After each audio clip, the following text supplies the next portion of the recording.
पूरी क्लास एक physical exam दे रही थी और सबके फेस पे टेंशन थी क्योंकि ये टेस्ट उनकी स्ट्रेंथ चेक करने के लिए था। हर स्टूडेंट का एम था कि वो स्ट्रेंथ का टेस्ट पास कर ले ताकि उनका रैंक बढ़े। इसके लिए सब स्टूडेंट्स ने टीचर से स्टिमुलेंट्स खरीद लिए जो उनकी बॉडी को एक्स्ट्रा पावर देते हैं। स्टिमुलेंट सबने लिए थे, बस एक लड़के के अलावा जो हमारा मेन कैरेक्टर है, क्योंकि वो इतना गरीब था कि इतने महंगे स्टिमुलेंट्स लेने के लिए उसके पास पैसा नहीं था। जब एग्जाम स्टार्ट हुआ तो सब लोग अपनी पूरी ताकत लगा रहे थे। उनके हाथ में मैजिक रिस्ट वेट्स थे और उनको पहने हुए सब सिर्फ 30 पुलअप्स कर पा रहे थे। सब कोशिश कर रहे थे पर उनका बस वहीं तक था, यही उनकी लिमिट थी। जब हमारे एमसी की बारी आई तो सब उसे देखने लगे कि ये क्या करेगा। उसके लिए टीचर के दिल में थोड़ा गुस्सा था क्योंकि उस लड़के ने स्टिमुलेंट्स नहीं खरीदे थे। इसलिए टीचर ने उसके ब्रेसलेट का वजन और बढ़ा दिया ताकि वो फेल हो जाए। लेकिन उस लड़के ने हिम्मत नहीं हारी और वो लड़का रुकने वाला नहीं था। उसने एक गहरी सांस ली और पुलअप्स स्टार्ट किए। सबके देखते देखते उसने 100 पुलअप्स कर लिए और सबको शॉक कर दिया। बाकी स्टूडेंट समझ ही नहीं पाए कि ये गरीब सा लड़का उन सबसे आगे कैसे निकल गया। लेकिन यही था उसकी असली ताकत का राज, जो कोई नहीं जानता था।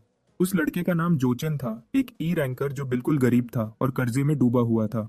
उसने सोचा अपनी बेकार जिंदगी सुधारने का सिर्फ ये एक ही है, आखिरी तरीका है एक डीमन को बुलाना। उसका यकीन था कि अगर वो किसी शैतान को समन करेगा तो वो उसके साथ कोई डील करेगा जिसमें डीमन उसे ताकत और दौलत देगा और बदले में कुछ छोटी सी चीज मांग लेगा, जैसे उसकी एक दुआ या थोड़ा वक्त। लेकिन उसे ये नहीं पता था कि शैतान के साथ डील कभी सीधी नहीं होती। जो लोग डीमन से मांगते हैं उन्हें हमेशा उसके बदले में कुछ न कुछ बुरा देना पड़ता है, कभी अपनी रूह, कभी अपनी आजादी और कभी अपनी पूरी जिंदगी। लेकिन उसने यह बात तब समझी जब आसमान से बिजली गिर गई और उसकी जिंदगी वहीं खत्म हो गई। कुछ पल बाद उसने अपने आप को एक अजीब जगह पर पाया जहां उसका सर दर्द से फट रहा था। उसने सोचा उसका इम्पोर्टेंट प्रोजेक्ट अभी कंप्लीट नहीं हुआ और ये क्या हो गया है उसके साथ। जब उसने शीशे में अपना फेस देखा तो वो होश में नहीं रहा। उसका फेस बिल्कुल बदल चुका था, जिसे देखकर वो पूरा शॉक में आ गया था। उसने आसमान में एक बड़ा सफेद पेड़ देखा और सोचने लगा कि ये सब क्या हो रहा है। तब एक अजीब आत्मा ने उसको समन करने पर मुबारक दी और कहा कि वो उससे 3 विशेष मांग सकता है। ये सुनकर वो थोड़ा घबरा गया और समझ गया कि उसे एक दूसरी दुनिया में भेज दिया गया है। पहले तो उसने सोचा कि शायद ये सब कोई सपना है, लेकिन जब उसने अपने आसपास देखा, हवा में तैरती हुई किताबें, उजाले से चमकती जमीन और आसमान में अजीब रंगों का नूर, तो उसे समझ आ गया कि ये कोई आम जगह नहीं है। तब उसे 3 विशेष थोड़ी कम लगी तो उसने अपनी पहली विश में ही 10 विशेष मांग ली। ये सुनकर वो डिमोनिक बुक अजीब सी मुस्कुराई और तुरंत समझ गई कि ये उसका असली बुलाने वाला नहीं है। फिर डीमन अपनी असली शक्ल में आ गया जब उसे पता चला कि जोचन के जिस्म में एक नई रूह आ गई है। अब जोचन दोनों तरफ से कंफ्यूज और डर के मारे पसीना पसीना हो गया जब उसने वो मॉन्स्टर देखा। मॉन्स्टर ने बताया कि उसने असली रूह को खा लिया था और अब उसके जिस्म को पूरी तरह अपना बनाना था। तब उस लड़के को समझ आया कि उसे गलत दुनिया में भेज दिया गया है। ये सुनते ही जोचन ने तुरंत वहां से भागने की कोशिश की ताकि अपनी जान बचा सके। जैसे ही वो भागने लगता है, डीमन अपनी उंगलियां छुटकाता है और एकदम से उसके जिस्म को आग लगा देता है और उसे कहता है कि कॉन्ट्रैक्ट तोड़ने का ख्याल भी उसको नरक जैसी सजा देगा। उसकी चीखें सड़कों पे गूंजती हैं और डीमन सोचता है कि अब ये बकवास खत्म करने का वक्त है, क्योंकि ये लड़का सच में उतना ही बेचारा है जितना उसने सोचा था। तभी हमारा कॉर्पोरेट बैकग्राउंड वाला हीरो एक आइडिया सोचता है। वो कहता है कि ये कॉन्ट्रैक्ट तोड़ना नहीं कहलाता, तुम्हारी दी हुई सजा ही मुझे अपना हिस्सा पूरा करने से रोक रही है। यानी अगर डीमन खुद अपनी सजा से मुझे रोक रहा है तो गलती मेरी नहीं उसकी है। एक इंसान को अपने साथ डील करते देख डीमन हैरान हो जाता है। फिर जोचन मुस्कुराता है, बोलता है कि अगर ये पॉसिबल होता तो वो पहले ही उसके जिस्म पे कब्जा कर चुका होता। वो कॉन्फिडेंस से कहता है कि ये बस उसकी विल पावर का टेस्ट था और उसने खुद को काफी लायक साबित किया। उसकी ये बड़ी बड़ी बातें डीमन को हंसी छुड़ा देती हैं और वो कहता है कि ये पहला इंसान है जिसने शैतान के साथ डील करने का सोचा भी। तभी अचानक उसको कॉन्ट्रैक्ट साइन करने का मौका मिलता है और डीमन मान जाता है कि अगर वो एक भी विश पूरी कर ले तो उसको एक नई शुरुआत देगा। लेकिन ये बदमाश अपनी पहली विश में ही 1000 और विशेष मांग लेता है। अब डीमन हंसकर उसे बोलता है, वैसे भी अब तुम्हारे पास कोई रास्ता नहीं है तो वैसे भी मरने वाला है। कोई रास्ता न देखते हुए वो मजबूरन अपने नए बॉस को बोलता है कि डील पक्की है। वो अपनी रूह को दांव पे लगा के कॉन्ट्रैक्ट साइन कर देता है। अगली सुबह वो आखिरकार अपने अपार्टमेंट पहुंचता है और उसकी हालत ऐसी होती है जैसे वो सारी रात कुत्तों से लड़के आया हो। उसका नया बॉस डीमन कॉन्ट्रैक्ट खत्म होते ही उसको छोड़ के भाग जाता है, लेकिन वो फैसला करता है कि अब चुपचाप सह लेगा, क्योंकि अब तो वो वैसे भी गुलाम जैसा है। जब वो अपार्टमेंट में दाखिल होता है और देखता है कि पूरा घर टूटा फूटा है और घर खाली होता है, फिर अचानक उसको एक खून से लिखा हुआ कर्ज का नोट मिलता है और वो सोचता है कि उसके परिवार के साथ क्या बकवास चल रही है। तभी उसे पीछे से एक जोर की आवाज सुनाई देती है और उसका सर एक मेटल बैट से ठोक दिया जाता है। जो आदमी अंदर आया था वो उस पर चिल्लाता है कि उसने उसके कॉल्स क्यों इग्नोर किए, लेकिन उस आदमी का साथी उसको कहता है कि लड़के को मारो मत। उसका दोस्त चेतावनी देता है कि यह लड़का खतरनाक हो सकता है क्योंकि वो एक ऑरेकल यानी फ्यूचर का ज्ञान रखता है। कंफ्यूजन और गुस्से में जोचन उन आदमियों से पूछता है कि ये लोग हैं कौन। तभी एक गोल्डन हेयर्स वाला बांडा बड़े अदब से उसके सीने पे एक ब्रूटल किक मारता है और उससे पूछता है कि उसकी बेकार माँ कहाँ है। फिर वो उस पे भड़कता है कि उसकी बेवकूफ माँ अपने इस निकम्मे बेटे के कर्जे चुकाने के लिए खुद को जला रही है। और वो उसको और उसकी माँ दोनों को कहता है कि तुम लोग सिर्फ ऑक्सीजन वेस्ट कर रहे हो। ये सुनते ही अचानक जो को अपने बचपन का वक्त याद आता है जब उसने अपनी माँ से कहा था कि वो अब लूजर नहीं रहना चाहता। उसने एक बुरा सपना देखा था जहाँ उसकी माँ इतना काम करती थी कि थक के मर जाती है और वो दिल में डर रहा था कि शायद एक दिन ये सच न हो जाए। फिर उसने माँ से पूछा कि अगर वो ऑरेकल न बन सका तो क्या होगा तभी। उसकी माँ ने बस छोटे चैन को कहा कि चिंता बंद करो। उसके माँ ने कहा कि चाहे पूरी दुनिया डूब जाए वो हमेशा उसके साथ रहेगी और उसको अपने आप पे भरोसा रखना चाहिए। अब वापस प्रेजेंट में वो पूरा जोश में आ जाता है और एकदम बिजली की तेजी से गोल्डन हेयर्स वाले के मुंह पे पंच मार देता है। जो ने एक जबरदस्त किक मारा, हवा हिल गई जैसे कोई धमाका हुआ हो और बदमाश एकदम उड़कर दूर जा गिरा। उसका पार्टनर चीख कर बोला, अरे रुक जा, उसे मार मत डाल। लेकिन देर हो चुकी थी। धूल उड़ती है और सब लोग देखते हैं कि उसका जिस्म हवा में से सीधा जमीन पर जा पटका। जब धूल छंटती है उसका चेहरा इतना बुरा लगता है कि प्लास्टिक सर्जरी भी उसे ठीक नहीं कर सकती। ये देखकर बाकी दो गूंस एक दूसरे को घूर कर देखते हैं। उन्हें यकीन नहीं होता कि एक ई रैंक लड़का इतना पावरफुल हो सकता है। उन्हें लगता है कि जो ने अभी के अभी कोई ब्रेक थ्रू कर लिया है, जैसे उसकी शक्ति बढ़ गई हो। जो उन्हें अपनी ठंडी और तेज नजर से देखता है और कहता है, अपने गंदे मुंह बंद करो। गूंस डिसाइड करते हैं कि इस छोटे को सबक सिखाना जरूरी है। एक गून जॉन से कहता है, चलो इसके पैर तोड़ते हैं ताकि समझ आए बड़े लोगों से पंगा लेना क्या होता है। जो समझ जाता है कि वो लोग उसकी पावर के बारे में बात कर रहे हैं और उसे एहसास होता है कि वो इनसे लेवल में नीचे है। जून अपनी लोहे की पाइप उठाकर ऊपर से पूरी ताकत से स्विंग करता है। जो उसे स्लो मोशन में देख लेता है जैसे वक्त रुक गया हो। वो एक हल्की सी जंप से साइड हो जाता है और अटैक मिस हो जाता है। फिर एक सेकंड में जो उसके पीछे आ जाता है और अपनी नी से उसके चेहरे पर एक हल्का सा टच देता है। वो जेंटल किक इतनी पावरफुल होती है कि पूरा आदमी हवा में उड़कर दूर जा गिरता है। उसका पार्टनर पीछे से हमला करता है, सोचता है कि एक ई रैंक लड़का इतना एजाइल कैसे हो सकता है। वो सोचता है कि जो उसे देख नहीं सकता, इसलिए रिब्स तोड़ने का प्लान बनाता है। लेकिन अगले ही सेकंड उसके अपने रिब्स टूट जाते हैं। जो ने एक राउंड हाउस किक मारा होता है जिससे वो हवा में घूमकर क्रैश हो जाता है। वो जमीन पर गिरकर सोचता है, ये क्या हो गया, मैं तो सिर्फ पैसे लेने आया था। वो डरे हुए टोन में कहता है, प्लीज मुझे माफ कर दो, मैं सिर्फ लिन्यू के कहने पर आया था। जो शांत लेकिन ठंडी आवाज में कहता है, अपने बॉस से कह देना कि उसका पैसा मिल जाएगा वक्त आने पर। अब मेरी जिंदगी से दूर रहना। वो दोनों गूंस उसके लफ्जों से कांपते हैं और जल्दी से भाग जाते हैं जैसे कोई भूत देख लिया हो। फिर जो धीरे से कहता है, बॉस तुम यहाँ हो क्या? गोल्ड फिंगर यानी डीमन हैरान होता है कि एक आम लड़का उसकी प्रेजेंस महसूस कर गया। जो खुश होकर कहता है, बॉस अगर मैं आपकी पावर यूज करूं तो मुझे किसी से डर नहीं लगेगा। डीमन इरिटेट हो जाता है और कहता है, तुम जैसे इंसान को मेरी पावर के बारे में सोचना भी नहीं चाहिए, ये तुम्हें खत्म कर सकती है। जो हैरान होता है और पूछता है, फिर मैं अपनी विश कैसे पूरी करूंगा अगर मैं स्ट्रांग नहीं हूँ? गोल्डफिंगर कहता है, टेंशन मत लो, तुम रिवॉर्ड से स्ट्रांग बन जाओगे, पर अभी के लिए मेरी पावर भूल जाओ। जो थोड़ा डिसअपॉइंटेड होता है ये सुनकर। डीमन अंदर ही अंदर सोचता है, ये लड़का मेरी पावर को इतने अच्छे से कंट्रोल कैसे कर रहा था? क्या ये मेरा पुराना साथी हो सकता है? जो फिर पूछता है, बॉस अब मुझे अपनी सेकंड विश के साथ क्या करना चाहिए? डीमन बस कहता है, अभी के लिए सब भूल जाओ, जो चाहो वो करो। जो एक गहरी सांस लेता है और सोचता है कि उसे अब भी इस नए वर्ल्ड के बारे में बहुत कुछ सीखना है और शायद ये नया बॉडी उतना यूजफुल नहीं जितना सोचा था। वो अपना फोन निकालता है ताकि देखे कि जो की लाइफ पहले कैसी थी। सबसे पहले उसे पता चलता है कि उसके फोन पर एक भी मैसेज या कॉल उसके फैमिली से नहीं आई थी। फिर अचानक से वो अपनी बहन का मैसेज देखता है और तुरंत ओपन करता है तो उसके हाथ थरथरा जाते हैं क्योंकि जो लिखा होता है उसे देखकर वो बिल्कुल सांस लेना भूल जाता है। उसकी बहन ने लिखा होता है कि जल्दी आ जाओ भाई, माँ कोमा में चली गई है। कुछ देर बाद वो हॉस्पिटल पहुंच जाता है। वो दिल में खौफ और बेचैनी लिए हॉस्पिटल के कमरे का डोर जोर से खोलता है। अंदर उसकी बहन चिंता में डूबी हुई कुर्सी पर झुकी होती है। उसे एक पल लगता है समझने में कि माहौल कितना अनकंफर्टेबल है और उसे समझ आता है कि यह सब उसके पहले के रूड बिहेवियर की वजह से है जिसने अपनों को नेग्लेक्ट किया है। वो धीरे से चलकर माँ के बेड तक जाता है। वो औरत जो बेड पर पड़ी है उसे देखकर उसका दिल टूट जाता है क्योंकि वो उसकी माँ है। उसकी हालत देखकर वो शॉक में आ जाता है क्योंकि उसके दिमाग में माँ की एक बिल्कुल अलग तस्वीर होती है, एक जिंदा दिल और स्ट्रांग औरत। लेकिन अब वो बिल्कुल कमजोर और बेजान सी लग रही थी। अब उसके दिमाग में सिर्फ एक सवाल घूमता है, क्या ये सब जो की वजह से हुआ?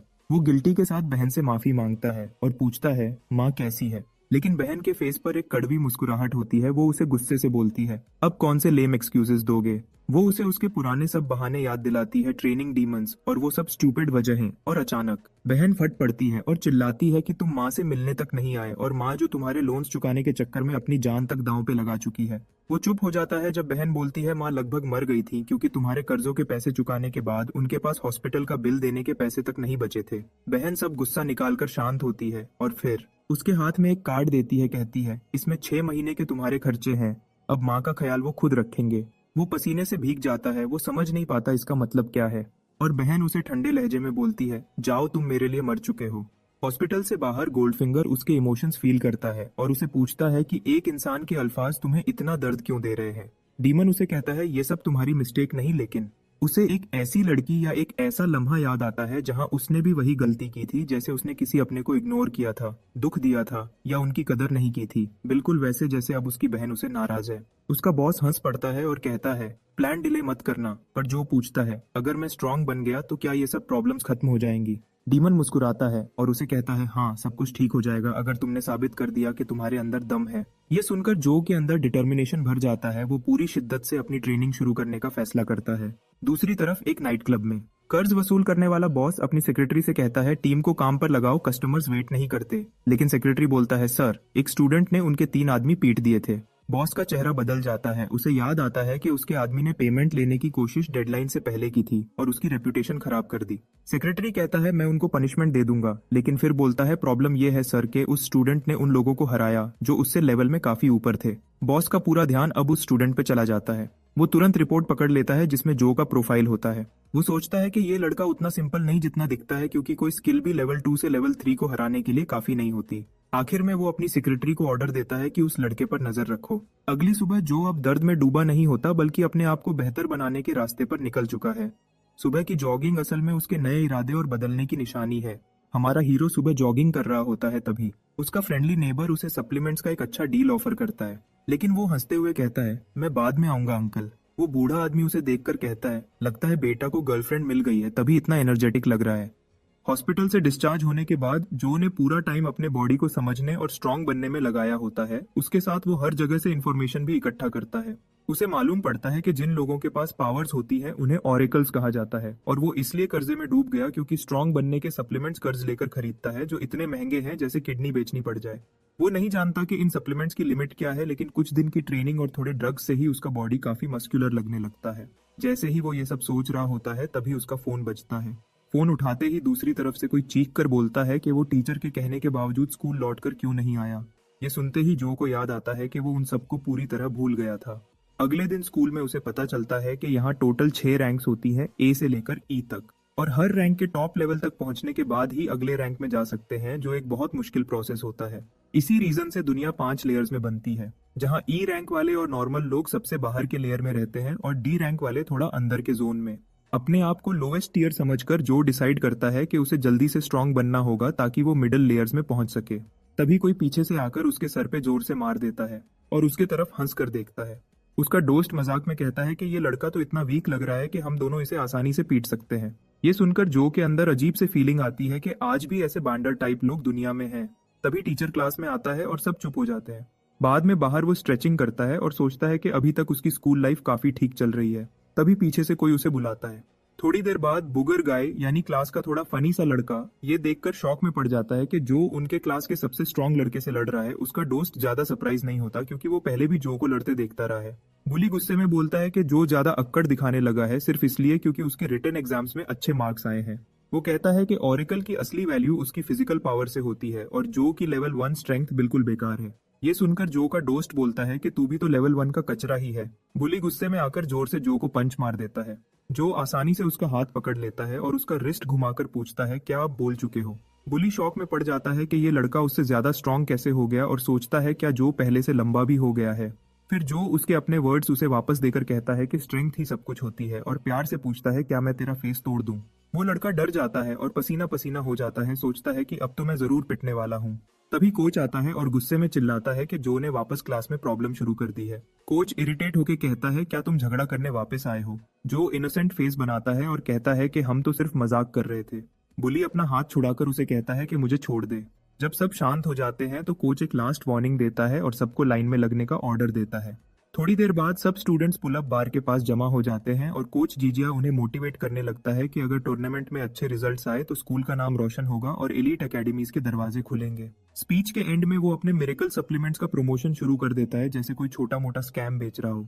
चैलेंज स्टार्ट होता है और बुली एक ही ट्राई में 50 पुलअप्स मार देता है।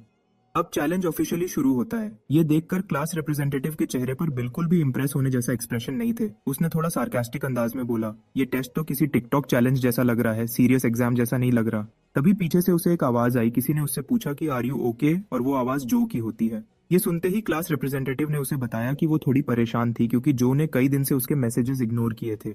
जो ने तुरंत मुस्कुराते हुए बात कवर करने की कोशिश की और बोला, नहीं वो बस थोड़ी क्यूरियस थी मेरे बारे में। लेकिन फिर उसने जेंटली उससे रीअश्योर किया कि कुछ भी सीरियस नहीं हुआ, मतलब उसके साथ कोई प्रॉब्लम नहीं हुई। फिर टॉपिक बदलने के लिए उसने पूछा कि वो टीचर के सप्लीमेंट्स खरीदने से मना क्यों करता है। तो जो ने सीधा जवाब दिया, क्योंकि मैं बिल्कुल ब्रोक हूँ, मतलब उसके पास पैसे नहीं है। वो लड़की उससे वार्न करने लगी कि अगर उसने परचेज स्किप किया तो उसके बुरे कॉन्सिक्वेंसेज हो सकते हैं, लेकिन वो उससे वार्न कर ही रही होती है। इतने में उसका नाम अनाउंस हो जाता है और जाने से पहले जो उसे गुड लक विश करता है। वो पुलअप बार के पास जाती है और 25 पुलअप्स के बाद फेल हो जाती है। तभी कोच उसका नाम देखता है और उसे याद आता है कि उसने 2 बॉटल्स खरीदी थी। तभी वो उसका स्कोर मैजिक से 35 लिख देता है। तब जो के दिमाग में एक लाइट बल्ब जला। यही वजह थी कि सब स्टूडेंट्स ने वो ओवर प्राइस बॉटल ली थी, वरना उन्हें फेल या एक्सपेल कर दिया जाता। अब फाइनली जो की टर्न आई। कोच ने उस पर नजर टिकाई। उसे अच्छी तरह पता था कि जो ने एक भी बॉटल नहीं खरीदी। उसके चेहरे पर एक ट्विस्टेड स्माइल आई। उसने सोचा आज इस लड़के को सबक सिखाना चाहिए। तभी जो ने बार और रिस्ट गार्ड्स को ध्यान से देखा।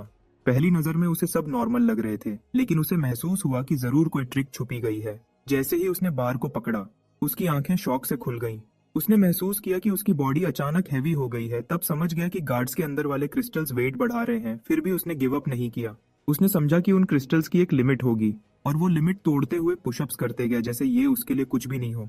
बाकी स्टूडेंट्स उसकी तरफ हैरानी से देखे जा रहे थे कि जो लड़का सबसे वीक समझा जाता था वो उन सबसे आगे निकल गया। जब जो ने 100 रेप्स क्रॉस कर लिए, सब चिल्लाने लगे कि वो तो कम से कम सेकंड ईयर का स्टूडेंट होगा। जैसे ही जो ने बार छोड़ी, स्टूडेंट्स उसके आसपास भीड़ लगा के लगातार एक ही सवाल पूछने लगे, वो इतना कैसे कर पाया। कोच भी वहीं खड़ा रह गया, शॉक में जम गया। उसके दिमाग में ये डाउट घूम गया कि कहीं जो ने सीक्रेटली एनहांसर्स तो यूज नहीं किए। फिर उसके अंदर एक डर पैदा हुआ कि अगर स्टूडेंट्स को पता चल गया कि बिना उसके सप्लीमेंट्स के भी सक्सेस मिल सकती है तो उसका धंधा खत्म हो जाएगा। तभी उसके चेहरे पर एक शैतानी स्माइल आती है और वो अपने दिमाग में जो के लिए एक गंदा प्लान सोच लेता है। फिर प्रिंसिपल अपने ऑफिस में फोन पे गुस्से में बात कर रहा होता है। उसे बताया जाता है कि सेकंड ईयर इवेंट्स कैंसिल कर दिए गए हैं। वो आर्ग्यू करता है कि स्कूल ऑलरेडी अंडर फंडेड है और मुश्किल से थर्ड ईयर स्टूडेंट्स से चलता है। दूसरी तरफ से आदमी कहता है कि सिस्टम अब सिर्फ इलीट ऑरेकल्स पर इन्वेस्ट कर रहा है। प्रिंसिपल गुस्से में फोन बंद कर देता है और वो अपना हाथ माथे पर रख लेता है। सोचता है कि अगर फंड्स नहीं मिले तो स्कूल बंद हो जाएगा। उसकी नजर एक ग्लास केस में बंद ब्लैक क्रिस्टल पर पड़ती है और वो सोचने लगता है कि कैसे स्कूल को बचाया जा सकता है। उसके थॉट्स तब रुक जाते हैं जब बाहर से कोच जीजी की आवाज आती है। कोच अंदर आता है और एक पेपर डेस्क पर रख देता है, ये कहकर कि ये वो स्टूडेंट्स हैं जो इलीट ऑरेकल्स बनेंगे। प्रिंसिपल पेपर देखता है और शॉक्ड होता है। सब स्टूडेंट्स हार्डली फर्स्ट ईयर के हैं, लेकिन कोच उन्हें बहुत टैलेंटेड कह रहा है। फिर कोच बोलता है कि एक स्टूडेंट ऐसा भी है जो बिल्कुल अनफिट है ऑरेकल बनने के लिए। प्रिंसिपल तुरंत इंटरेस्ट दिखाता है और पूछता है कौन। दूसरी तरफ जो प्रिंसिपल के ऑफिस की तरफ जा रहा होता है और उसके साथ डीमन चल रहा होता है। तभी जादुई किताब उससे पूछती है कि उसने इस बार क्या छुपाया है, लेकिन जो चुप रहता है बिल्कुल सीरियस एक्सप्रेशन के देखते हुए। जो अब प्रिंसिपल ऑफिस के डोर के बाहर खड़ा होता है और सोचता है कि हेडमास्टर कितना स्ट्रिक्ट है और उम्मीद करता है कि कुछ बुरा ना हो। जैसे ही वो डोर का हैंडल पकड़ता है तो अचानक उसके सामने आग के शोले फूट जाते हैं। डीमन अपनी ताकत दिखाता है और लड़का शॉक में रह जाता है और ये उसके लिए बिल्कुल अनएक्सपेक्टेड होता है। जैसे ही शोले जो पर फूटते ही वो चिल्लाता है और उसकी बॉडी जल रही होती है। वो हेल्पलेस फील करता है। दर्द और फियर उसके हर एक्शन को कंट्रोल करते हैं। व्यूअर्स को भी ये मोमेंट काफी टेरिफाइंग लगता है। तभी उसे प्रिंसिपल बोलता है कि अब टाइम वेस्ट मत करो और सीधा अंदर आओ। जो अंदर जाता है और पोलाइटली पूछता है कि हेडमास्टर ने क्यों बुलाया है। प्रिंसिपल रिकॉर्ड देखता है और पूछता है स्टूडेंट क्या सोचते हैं ऑरेकल बनने के लिए क्या चाहिए है। ये सुनते ही जो ने वेट किए बिना तुरंत जवाब दे देते हैं, लेकिन प्रिंसिपल उसे सजेस्ट करता है कि ऑरेकल बनने के लिए सिर्फ टैलेंट या स्किल नहीं बल्कि रिसोर्सेज भी जरूरी है। मतलब अभी भी टाइम है कि वो अपने आप को बचाए, वरना फ्यूचर में ज्यादा मुश्किल सिचुएशंस का सामना करना पड़ेगा। जो का चेहरा वाइट हो जाता है। प्रिंसिपल उसे समझाता है कि ऑरेकल डेवलप करना बहुत महंगा है और इंसिस्ट करता है कि जो एक गरीब लड़का है जो सरवाइव नहीं कर सकेगा। फिर प्रिंसिपल डिसाइड करता है जो स्टूडेंट्स फाइनेंशियली या स्किल वाइज स्ट्रांग नहीं है उनको ऑरेकल प्रोग्राम से निकाल देना चाहिए ताकि रिसोर्सेज वेस्ट न हो। ये सुनकर जो को सिचुएशन समझने के लिए कुछ सेकंड्स लगते हैं। जबकि दूसरी तरफ डीमन अपने थॉट्स और प्लान्स के बारे में सोच रहा है होता है। जो को अब रियलाइज होता है कि क्रिस्टल ही वो ऑब्जेक्ट है जो शायद ऑरेकल बनने या किसी पावर को अनलॉक करने के लिए जरूरी है। फिर साथ ही डीमन उसे कहता है क्रिस्टल को ग्रैब करो। जो फिर जादुई किताब से क्वाइटली कहता है वो खुद क्रिस्टल ले ले, लेकिन डीमन उसे रिमाइंड करवाता है कि सिस्टम या रूल्स के हिसाब से किसी और का एक्शन भी जरूरी है। जो रुकता है और सोचता है कि मिड सिटी जोन में एंटर करना जरूरी है क्योंकि वहां वो एक्सपेल नहीं हो सकेगा। तब उसे याद आता है कि अभी तक कोई भी स्टूडेंट E2 लेवल से आगे नहीं गया। जो डीमन से पूछता है कि क्या वो रिवॉर्ड डिसाइड कर सकता है, क्योंकि जो अपनी प्लानिंग और कंट्रोल मेंटेन करना चाहता है। तभी डीमन को समझ आ जाता है जो क्या प्लान कर रहा है। जो उसे डिक्लेयर करता है कि उसे बैरो पावर स्किल चाहिए, मतलब ये स्किल बहुत रेयर और पावरफुल होती है। तभी गोल्डफिंगर शाउट करता है कि उसकी ये चॉइस डेंजरस है, लेकिन जो स्टिल रिस्क लेने के लिए रेडी है ताकि वो एक्सपेल ना हो जाए। अब जो धीरे से लेकिन पूरी हिम्मत के साथ बोलता है कि अगर वो स्कूल से एक्सपेल हो गया तो डीमन की विश कभी पूरी नहीं होगी, इसलिए वो डिमांड करता है कि कर्स्ड बुक उस पर भरोसा करे। डीमन थोड़ा घबरा जाता है, पर जो की आंखों में जो कॉन्फिडेंस है उससे लगता है कि वो मजाक नहीं कर रहा होता।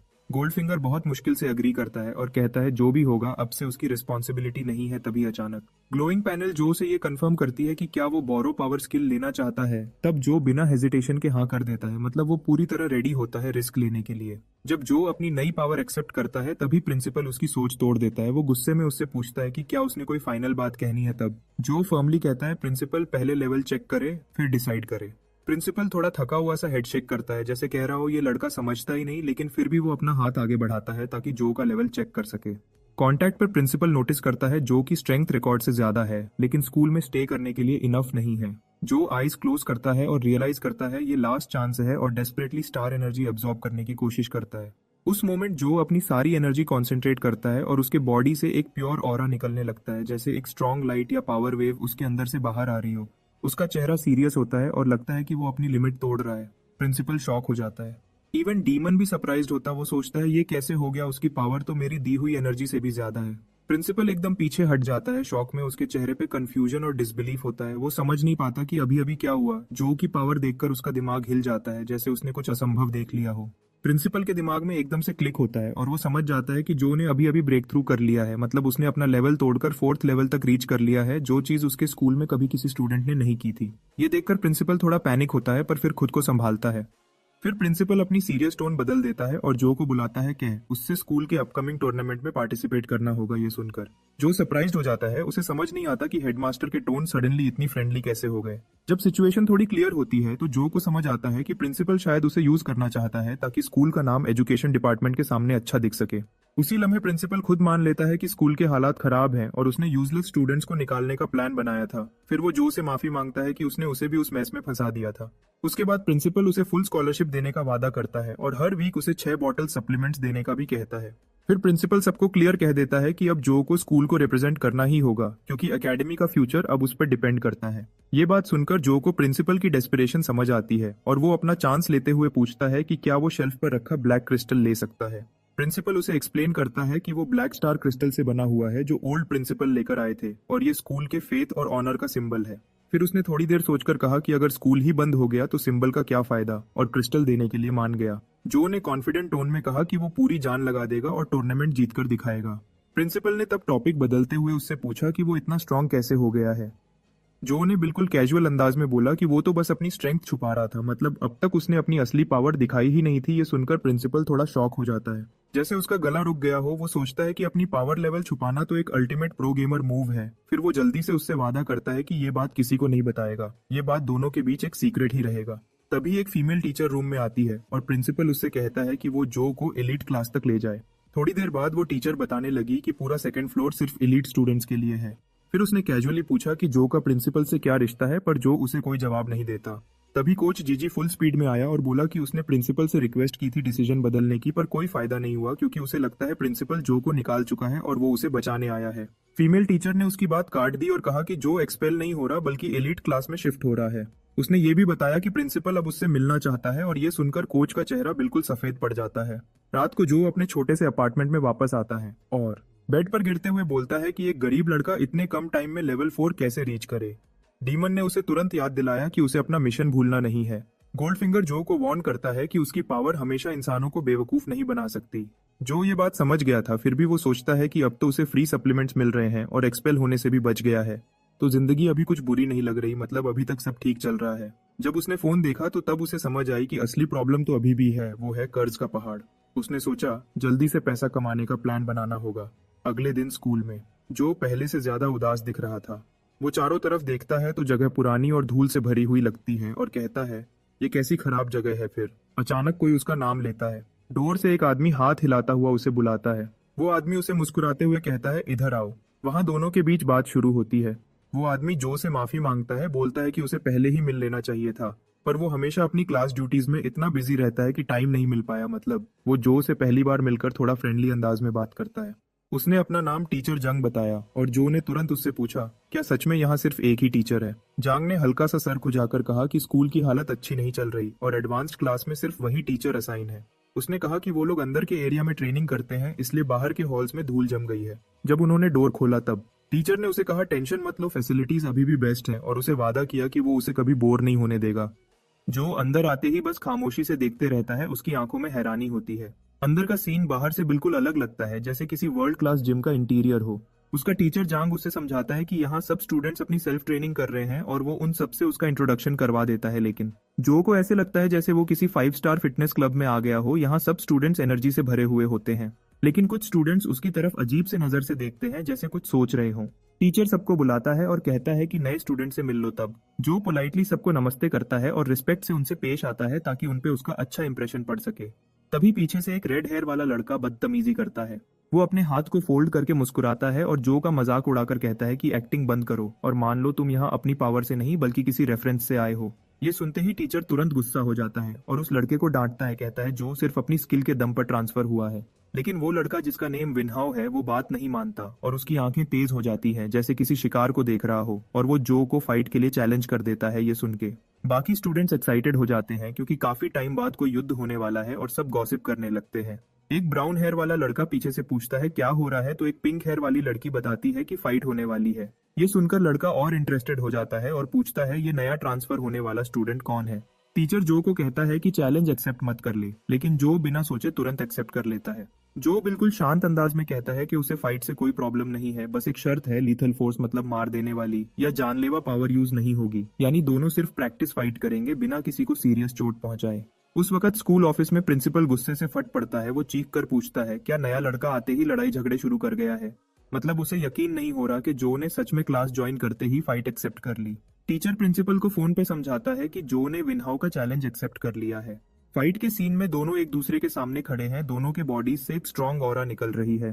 प्रिंसिपल ये सब सुनकर थोड़ा कंफ्यूज होता है, पर फिर सोचता है शायद वो लड़का अपना लेवल चेक करना चाहता है, इसलिए वो उसे युद्ध की परमिशन दे देता है।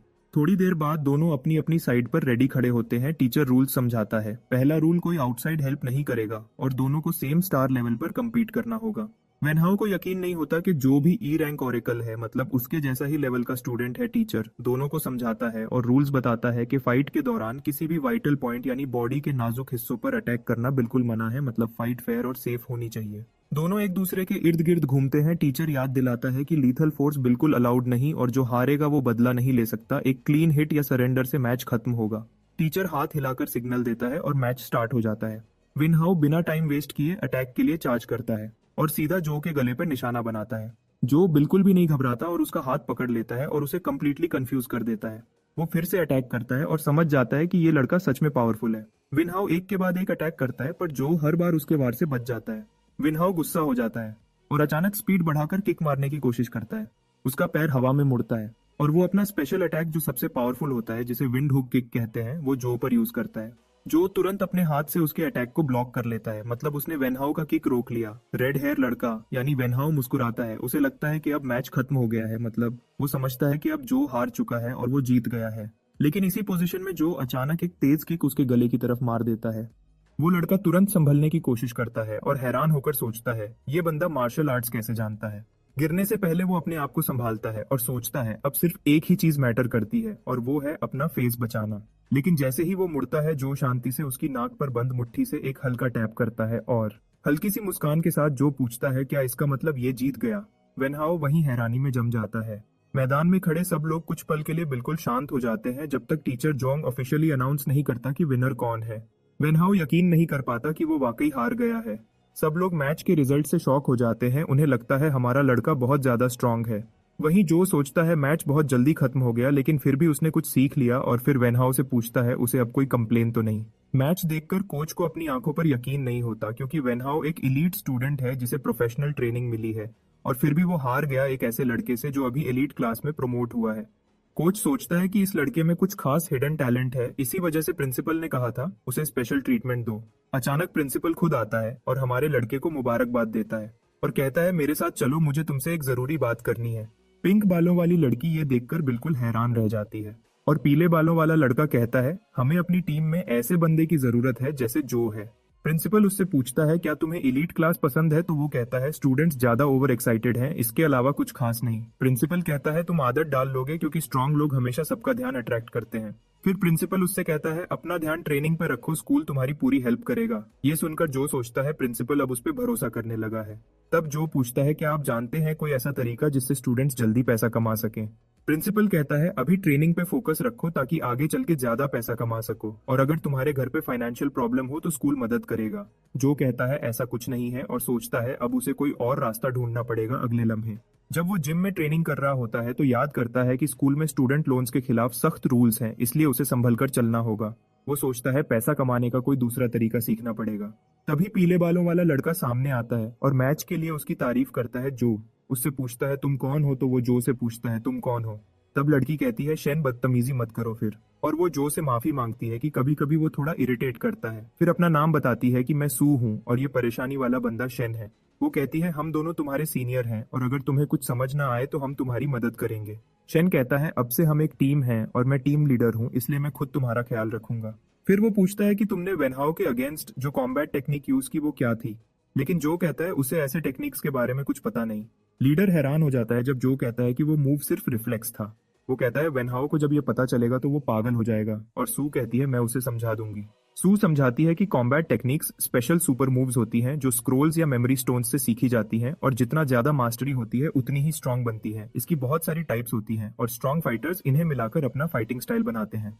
शेन कहता है वेनहाउ ने मैच में D rank combat technique use की थी जिसका नाम था हुक विंड किक। ये सुनकर जो सोचता है इसलिए वो उस किक को प्रॉपरली ब्लॉक नहीं कर पाया था, और अगर ऐसे टेक्निक्स उसके पास होती तो चांसेस और ज्यादा होते। वो पूछता है क्या ये रेयर होती है। लीडर समझाता है इनकी रैरिटी रैंक पर डिपेंड करती है। स्कूल बेसिक टेक्निक्स सिखाता है, लेकिन पावरफुल टेक्निक्स सिर्फ दो तरह से मिलती है, या तो कोई खरीदता है या कोई शेयर करता है, लेकिन ये बहुत महंगी होती है। आज के टाइम में एक सिंपल डी रैंक टेक्निक भी 500,000 के आसपास होती है। फिर दोनों शो ऑफ करते हुए कहते हैं कि उनके पास अपनी कॉम्बैट टेक्निक्स हैं, अगर चाहे तो दिखाएंगे।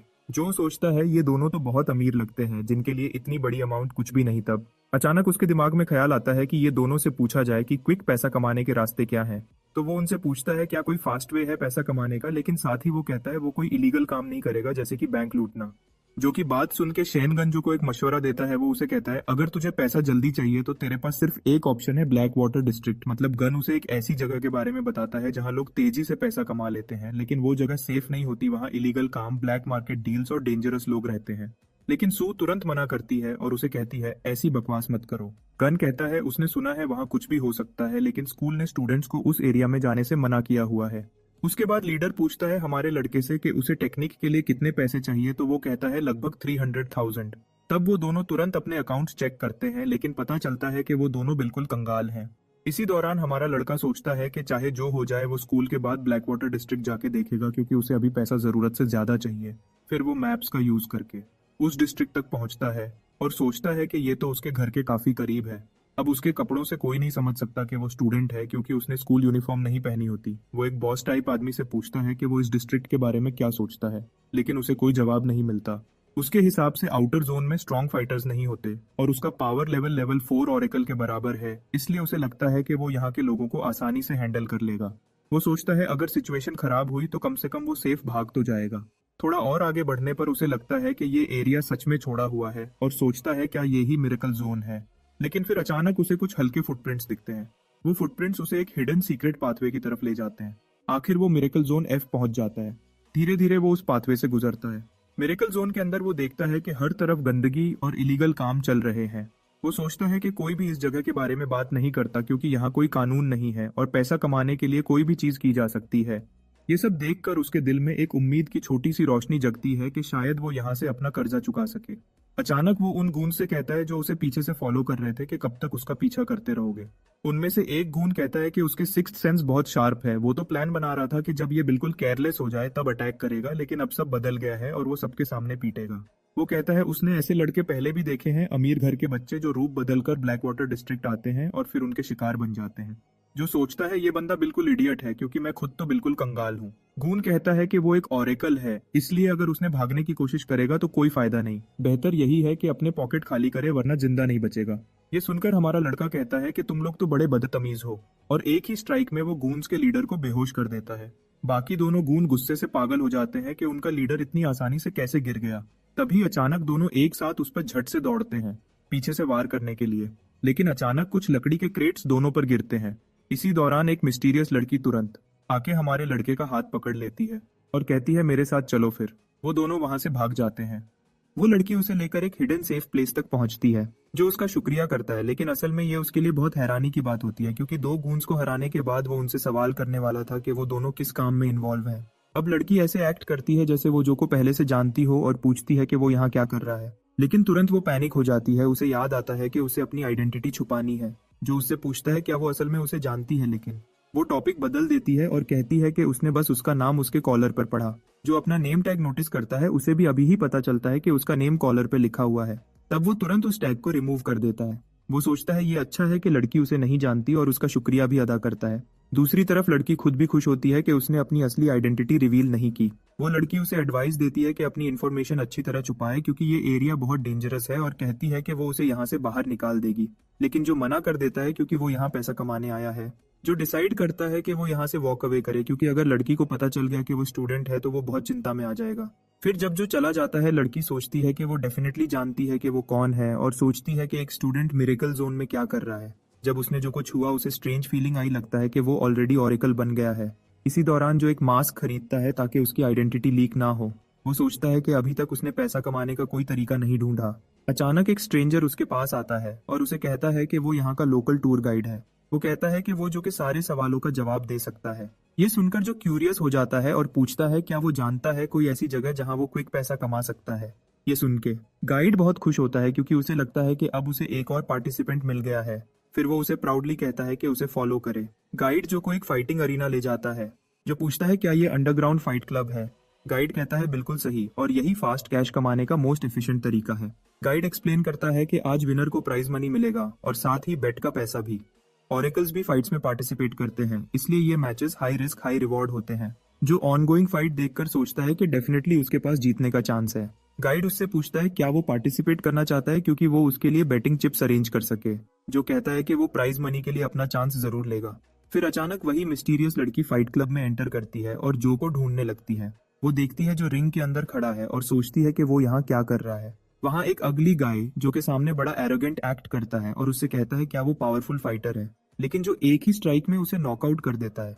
क्राउड सोचता है ये बोरिंग है क्योंकि हर फाइटर सिंगल पंच में गिर रहा है। जो सोचता है कि इसे जल्दी खत्म करना चाहिए, और वो अगले दो फाइटर्स को भी तुरंत हैंडल कर लेता है। क्राउड और स्टाफ फाइट्स देखकर कंफ्यूज हो जाते हैं। क्लब बॉस भी शॉक में है क्योंकि उसने सोचा था जो वीक लगता है। लैकी कहता है कि अब सब फाइटर्स फॉरफिट कर चुके हैं और कस्टमर्स रिफंड मांग रहे हैं, सोचते हैं कि मैचेस प्लान्ड है। बॉस तुरंत उसे कहता है कि स्पेशल मैच अरेंज करो क्योंकि वो नहीं चाहता जो सब प्राइज मनी लेके चला जाए। जबकि जो अपना लास्ट ओपोनेंट भी डिफीट कर देता है और पूछता है क्या अब वो प्राइज मनी ले सकता है। अनाउंसर कहता है कि क्राउड बहुत एक्साइटेड है, इसलिए उन्होंने स्पेशल मैच अरेंज किया है। जो सोचता है कि ये लोग शायद कैश प्राइज कभी ना दें, मतलब वो रियलाइज करता है कि बॉस और स्टाफ सिर्फ उसे मुश्किल में डालने के लिए ये मैच अरेंज कर रहे हैं। लैकीज मतलब छोटे हेल्पर्स या सबॉर्डिनेट्स जो यूजुअली बॉस या पावरफुल पर्सन के लिए काम करते हैं, वो एक ट्रॉली लेकर आते हैं जिसमें एक मॉन्स्टर बंधा हुआ होता है। फिर अनाउंसर कहता है कि स्पेशल मैच इस निफलन मॉन्स्टर के साथ होगा, और जो उसे देखकर जेन्युइनली सरप्राइज हो जाता है। कुछ लोग मॉन्स्टर को ट्रॉली से एक रिंग में अनबकल करते हैं और वो ग्राउंड पर डेड बॉडी की तरह गिरता है। फिर तुरंत वो लोग रिंग से बाहर जाते हैं और रिंग को लॉक कर देते हैं। जो वहां खड़ा सोचता है कि ये सब क्या हो रहा है, तभी अचानक मॉन्स्टर जैसे सोया हुआ जाग जाता है और उसके चेहरे पर बहुत ही मेनेसिंग लुक होता है, मतलब वो काफी डेंजरस लगता है। दूसरी तरफ क्राउड में एक मोटा बंदा अपनी लड़की को कंफर्ट देता है कि वो इजीली मॉन्स्टर को एक पंच में हरा देगा, लेकिन असल में उसे देखकर वो खुद भी ऑलमोस्ट डर जाता है। मिस्ट्री लड़की सोचती है कि ये चीज यानी मॉन्स्टर यहाँ कैसे आ गया। वो जानती है कि जो अकेला इस मॉन्स्टर को हैंडल नहीं कर सकता और वो लड़की अपनी एबिलिटीज से उसकी हेल्प कर सकती है, लेकिन इससे उसकी आइडेंटिटी खुल जाएगी और प्लान लीक हो जाएगा। मीनवाइल जो सोचता है कि बदकिस्मती है कि उसका बॉस यहाँ नहीं है और उसे डेफिनेटली मुश्किल होगी मॉन्स्टर को हराने में। जब वो मॉन्स्टर की आंखों में देखता है तो उसे लगता है जैसे वो शिकार है और मॉन्स्टर हंटर उसकी सिक्स्थ सेंस चिल्ला रही होती है कि वो तुरंत भाग जाए क्योंकि ये चीज उसके लिए एक्सट्रीमली डेंजरस है। तभी अचानक मॉन्स्टर जो की तरफ दौड़ता है और उसे मारने की कोशिश करता है, लेकिन जो जल्दी रिएक्ट करके अटैक से बच जाता है। अगर उसने ये नहीं किया होता तो वो मर ही जाता। इसके बाद वो डिसाइड करता है कि अगर उसे सरवाइव करना है तो उसे सीरियस होना पड़ेगा। मॉन्स्टर उसे कॉर्नर में पुश करता है। ये देखकर जो डिसाइड करता है कि इसे जल्दी फिनिश करना पड़ेगा। फिर वो स्ट्रेंथ बोरो करता है अपने लेवल को इंक्रीज करने के लिए और वो मॉन्स्टर को सीधा ग्राउंड पे पंच करता है। मॉन्स्टर वहां पड़ा होता है और जो सोचता है कि फाइट खत्म हो गई, लेकिन मॉन्स्टर अचानक फिर अटैक करता है, लेकिन जो उस अटैक से भी मुश्किल से बच जाता है। जो हैरान है कि उसका स्ट्रॉन्गेस्ट अटैक मॉन्स्टर पे काम नहीं कर रहा और वो जल्दी से दूर हो जाता है क्योंकि वो जानता है कि क्लोजअप में फाइट करके वो मॉन्स्टर को नहीं हरा सकता। फिर मैदान में डैशिंग करते हुए, यानी जो और मॉन्स्टर तेजी से इधर उधर मूव करते हैं, जो मॉन्स्टर के अटैक से बच रहा होता और देख रहा होता कि कोई ऐसी चीज हो जो उसे फाइट में हेल्प करे, अचानक वो मॉन्स्टर का पंजा तोड़ देता है और इसे नाइफ की तरह यूज करके मॉन्स्टर के नेक पे कट मारता है। लेकिन कट इतना डीप नहीं होता कि उससे मॉन्स्टर मर जाए, लेकिन अब जो समझ जाता है कि अब वो मॉन्स्टर को एक और अटैक से हरा सकता है। ये सोचकर जो दोबारा अटैक करने लगता है, लेकिन मॉन्स्टर स्टीम छोड़ता है ताकि जो को कंफ्यूज करे और अटैक से बच सके। मॉन्स्टर इस फॉग को डिस्ट्रैक्शन के लिए यूज करता है और उस पर अलग अलग साइड से अटैक करता है, जो फॉग के अंदर कुछ भी नहीं देख सकता। और मॉन्स्टर ये चांस उसे डैमेज देने के लिए यूज करता है क्योंकि वो डरता है कि अगर जो एक भी मूव करेगा तो वो मर जाएगा। तब तुरंत ही हमारे हीरो को अच्छी तरह समझ आ गया था कि अगर टाइम पूरा हो गया तो उसकी मौत पक्की है, इसलिए उसके पास कोई ऑप्शन नहीं था, बस उसे स्टीम को रोकना ही था। फिर वो डिसाइड करता है कि अपने सारे सेंसेस का यूज करके मॉन्स्टर का लोकेशन कंफर्म करेगा और उसे फाइनली मार डालेगा। वो पूरी कंसंट्रेशन से फोकस करता है और तुरंत मॉन्स्टर का एग्जैक्ट लोकेशन उसके माइंड में लॉक हो जाता है। उसके बाद वो मॉन्स्टर के हाथ को पकड़ लेता है और उसे एक क्लीन कट से काट देता है, यहाँ तक कि मॉन्स्टर को रिएक्ट करने का मौका भी नहीं मिलता। अब हमारे हीरो को एक परफेक्ट मौका मिलता है। ये वही चांस था जिसका वो इंतजार कर रहा था। अब उसके पास चांस है कि वो अपना फाइनल अटैक करे और मॉन्स्टर को हमेशा के लिए खत्म कर दे। लेकिन अफसोस, वक्त खत्म हो जाता है और उसका दिल दर्द से भर जाता है। इसी समय मॉन्स्टर उससे ये मौका छीन लेता है। जैसे ही हमारे हीरो का ध्यान टाइम खत्म होने पर जाता है, मॉन्स्टर तुरंत मौका पकड़ता है और उसका हथियार छीन लेता है, मतलब उसे बिल्कुल बेहथियार कर देता है और अब अपनी टंग से लीथल अटैक करता है। लेकिन हमारा हीरो अभी भी गिव अप नहीं करता। वो डिसाइड करता है कि अब वो अपनी लिमिट से भी आगे जाएगा। फिर वो और स्ट्रेंथ बोरो करता है और मॉन्स्टर की टंग को पकड़ लेता है। उसके बाद उसे हवा में स्विंग करता है और मॉन्स्टर के दोनों जॉज को पकड़ लेता है। अपनी पूरी ताकत लगाकर मॉन्स्टर को तोड़ता है और फाइनली मार देता है। इस बीच ऑफिशियल्स जो कैमरा से देख रहे होते हैं समझ नहीं पाते कि ये क्या हो रहा है। बॉस घबराकर पूछता है क्या नया लड़का फाइनली गिर गया, लेकिन उसका चेहरा जल्दी ही पेल हो जाता है ये सुनने के बाद कि मॉन्स्टर टूट चुका है। मैदान के अंदर एक सफेद बालों वाली लड़की खड़ी होती है जो आंखें फाड़कर जो को देखती रहती है। उसे यकीन ही नहीं होता कि जो ने ये सब कैसे कर दिखाया, मतलब उसके लिए ये सीन इतना शॉकिंग था कि वो बस वहीं खामोश रह जाती है। दूसरी तरफ जो अभी भी मॉन्स्टर के सिर को पकड़े हुए होता है और कैमरा की तरफ घूरता है, मतलब उसकी नजर इतनी तीखी और भारी होती है कि लगता है जैसे वो कैमरा के उस पार बैठे लोगों को भी महसूस कर रहा हो। मॉनिटरिंग रूम में बैठे ऑफिशियल्स का पसीना छूट जाता है। उन्हें ऐसा लगता है जैसे वो सीधा उन्हें घूर रहा हो और उसकी वो डेथ स्टेयर उनके अंदर तक डर भर देता है। बॉस पैनिक हो जाता है और गुस्सा करते हुए कहता है कि मैंने इस फाइटर मॉन्स्टर को लाने में इतना पैसा खर्च किया और लड़का इसे इजीली क्रश कर रहा है। लेकिन गुस्से पे कंट्रोल करते हुए वो जो को कंग्रेचुलेट करता है और कहता है स्टाफ के साथ रिवॉर्ड लेने चलो। थोड़ी देर बाद बैक स्टेज पर एक ब्रीफ केस जिसमें कैश रखा होता है जो कि सामने आता है और ऑफिशियल उसे बताता है कि टोटल अमाउंट लगभग $500,000 है। फिर जो उस ब्रीफ केस को लेने की कोशिश करता है, लेकिन बॉस अचानक उसे बंद कर देता है और चालाक अंदाज में कहता है कि डील अब बदल गई है। अब या तो जो परमानेंट फाइटर बनेगा तब उसे पूरे पैसे मिलेंगे, वरना अगर वो मना करेगा तो उसे सिर्फ चौथा हिस्सा मिलेगा। मतलब बॉस उसे धोखा देकर मजबूर करना चाहता है। डील सुनते ही हमारा हीरो आंखें तंग कर गुस्से से बॉस की तरफ देखता है और ठंडे लेकिन सख्त अंदाज में कहता है कि अपनी बात दोबारा कहो। मतलब वो वार्निंग दे रहा होता है कि अगर बॉस ने दोबारा ये शर्त रिपीट की तो नतीजा अच्छा नहीं होगा। फिर बॉस गुस्से में फट पड़ता है और चिल्लाता है कि बाकी सब कंटेस्टेंट्स तो उस फाइट के बाद भाग गए और उसका महंगा वॉरियर तो सीधा सिर काटने वाली बीमारी से मर गया। मतलब वो मजाक उड़ाते हुए जो पर इल्जाम लगा रहा होता है कि उसने उसके लिए सब कुछ बर्बाद कर दिया। फिर जो गुस्से से कहता है ये तो हमारी असली डील ही नहीं थी, असली डील को तुम बदल नहीं सकते। वो बॉस को याद दिलाता है कि कॉन्ट्रैक्ट में क्लियरली लिखा था कि अगर रिंग में ओपोनेंट मर भी जाए तो फाइटर जिम्मेदार नहीं होगा। फिर वो सीधा पूछता है क्या यही कंडीशन अग्री नहीं हुई थी। जो कि अंदर से निकली एनर्जी इतनी स्ट्रांग होती है कि बॉस के चेहरे का रंग सफेद पड़ जाता है। वो डर जाता है। उसके बॉडी से निकली एक खौफनाक एनर्जी हवा में भर जाती है और वो ठंडे लहजे में कहता है पूरा पैसा दो वरना नतीजा बुरा होगा। ये सुनकर बॉस घबरा जाता है और तुरंत बंदूक निकालकर उस पर निशाना लगाता है, लेकिन जो एक पल के लिए भी नहीं हिलता वो एक ही मूव में गन तोड़ देता है और उस आदमी की उंगली मोड़कर तोड़ देता है जो उस पर निशाना लगा रहा था। बॉस दर्द से चीखता है और अपने लोगों को चिल्लाता है कि इस लड़के को गोली से उड़ा दो। उसके आदमी फौरन अपनी गन्स निकालकर फायर करने को रेडी हो जाते हैं। जो बस एक गहरी सांस लेता है और वो इरिटेट हो रहा होता है, जैसे कह रहा हो ये सब बकवास खत्म करो। बाहर सफेद बालों वाली लड़की एकदम टेंशन में आ जाती है क्योंकि अंदर से गन फायर की आवाज आती है। थोड़ी देर बाद एक आदमी विंडो तोड़कर बाहर उड़ता हुआ गिरता है जैसे खाली सोडा कैन।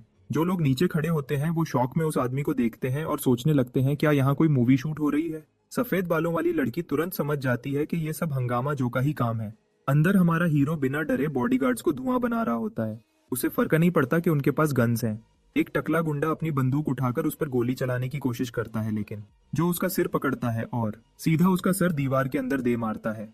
वो कैश का ब्रीफकेस उठाता है और बाहर की तरफ दौड़ता है, जबकि गुंडे ऊपर से चिल्लाते हैं उसे पकड़ो, उसे मत जाने दो, लेकिन वो भाग निकलता है। रास्ते में दौड़ते हुए जो को लगता है कि उसकी बॉडी अब धीरे धीरे स्लो हो रही है और स्टेमिना खत्म हो रहा है। उसके जख्म भी उसकी ताकत को धीरे धीरे खत्म कर रहे होते हैं। अचानक कोई हाथ उसके हुडी को पकड़कर उसे एक तंग सी गली में खींच लेता है। वही लड़की उसके मुंह पर हाथ रखती है ताकि गुंडे उसे देख ना सकें और दोनों चुप रहते हैं। जब सब शांत हो जाता है तो लड़की कहती है अब तुम सेफ हो, और जो उसे पहचान जाता है कि ये वही लड़की है जिससे वो पहले मिला था। लड़की उसे कहती है अपनी ताकत बचाओ और ये भी बताती है कि उसे एक सीक्रेट एस्केप रूट पता है। वो उसे एक टनल तक ले जाती है और कहती है अगर अब नहीं भागे तो ये लोग पूरा एरिया बंद कर देंगे और तुम्हें पकड़ लेंगे। जब जो कुछ बोलने लगता है तो लड़की उसे बीच में रोककर कहती है ज्यादा मत बोलो, बस भाग जाओ। उसके पास कोई और ऑप्शन नहीं होता तो वो उसका शुक्रिया करता है। फिर वो टनल के अंदर दौड़ जाता है और अंधेरे में गायब हो जाता है। जब वो चला जाता है तो लड़की अपने कम्युनिकेटर पे कॉल करती है, जहां दूसरी तरफ कोई गुस्से में पूछता है कि तू कहाँ गायब थी। वो कहती है चुप कर और दादा से बात लगाओ, मुझे एक जरूरी रिपोर्ट देनी है। दूसरी तरफ जो मुश्किल से अपने अपार्टमेंट तक पहुंचता है और अंदर आते ही जमीन पर गिर जाता है। वो सांस लेने की कोशिश करता है। उसका सीना तेज चल रहा होता है। उसका जिस्म बिल्कुल थक गया होता है। जब उसका जिस्म अपनी आखिरी ताकत भी जला देता है तो वो बेहोश हो जाता है और सपने में अपनी माँ को देखता है। उसकी माँ रोता हुआ कहती है कि उसने झूठ बोला था, वो ठीक नहीं हुई थी। असल में उसके पास सिर्फ कुछ साल बचे हैं। वो कहती है उसकी सबसे बड़ी ख्वाहिश थी कि वो अपने बेटे को बड़ा होता देखे, उसके बच्चों से मिले और थोड़ा और वक्त साथ बिता सके। फिर वो माफी मांगती है कि उसके पास ताकत नहीं थी और कहती है कि वो अपने बेटे से दुनिया में सबसे ज्यादा प्यार करती है। सपने में माँ से बातें करते हुए आंसू उसके चेहरे पर बह रहे थे, जैसे वो खुद से पूछ रहा हो क्या मैं अभी भी जिंदा हूँ। फिर अचानक हमारा हीरो रियलिटी में लौट आता है। उसकी आंखें झट से खुल जाती हैं। वो अपने आप को संभालता है और खिड़की के बाहर चमकता हुआ सूरज देखता है।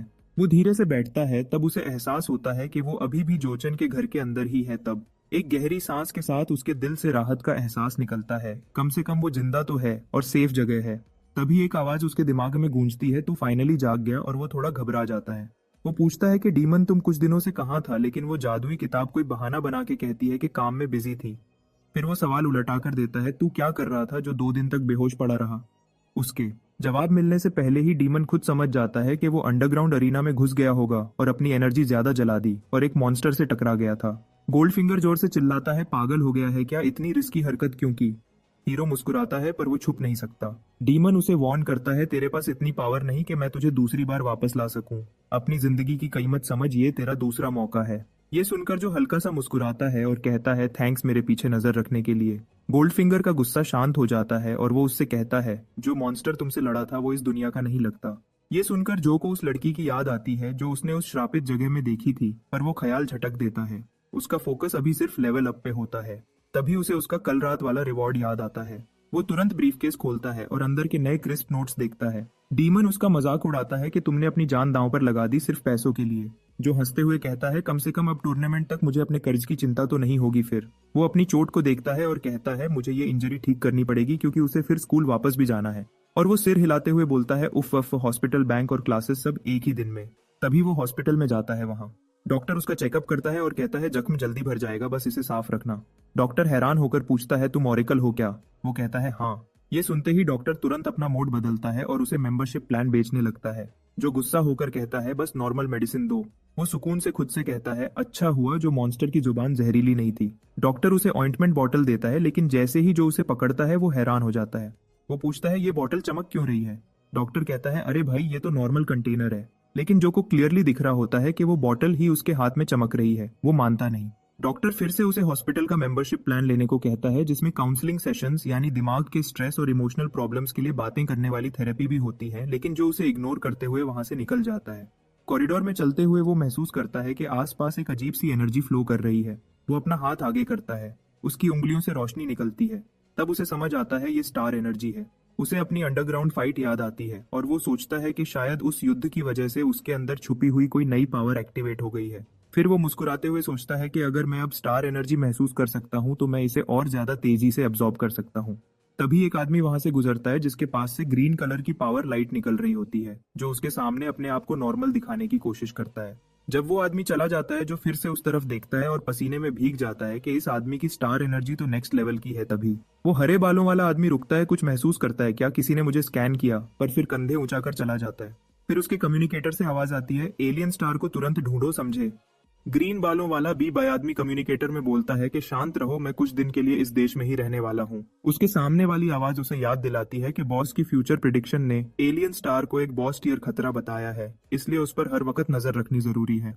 अपने सनग्लासेस उतारते हुए वो आदमी हल्की सी मुस्कुराहट के साथ कहता है कि बॉस हद से ज्यादा चिंता करता है। फिर वो कॉन्फिडेंट टोन में बोलता है कि अगर एलियन स्टार वाकई उनका दुश्मन हुआ तो वो बिना हिचकिचाए उसे कुचल देगा।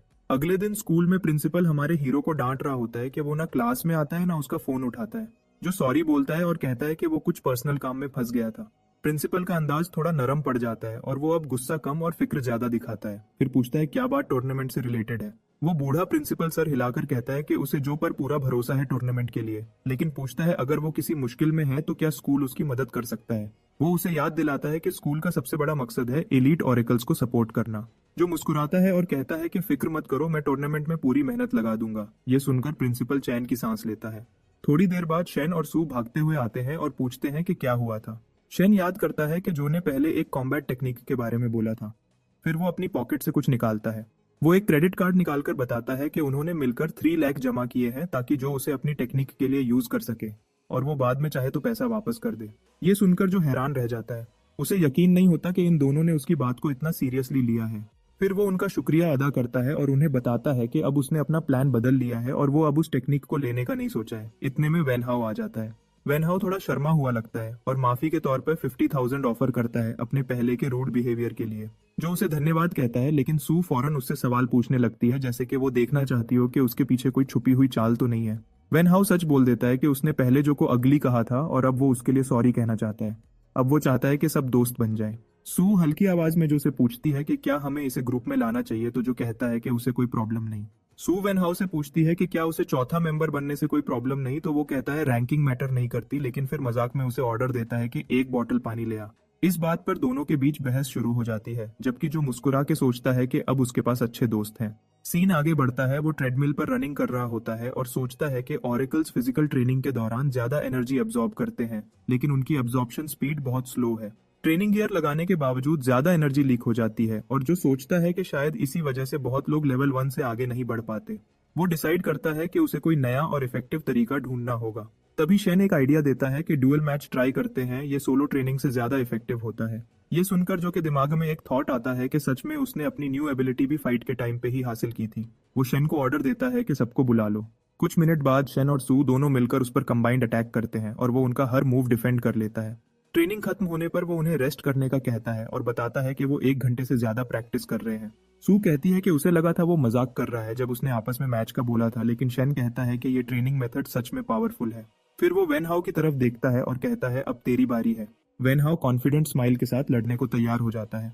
ग्रुप को देखकर जो कंफर्म करता है कि उसका थ्योरी सही था, सबका एनर्जी अब्जॉर्प्शन रेट बढ़ रही है और सब अब पहले से तेज लेवल अप करेंगे।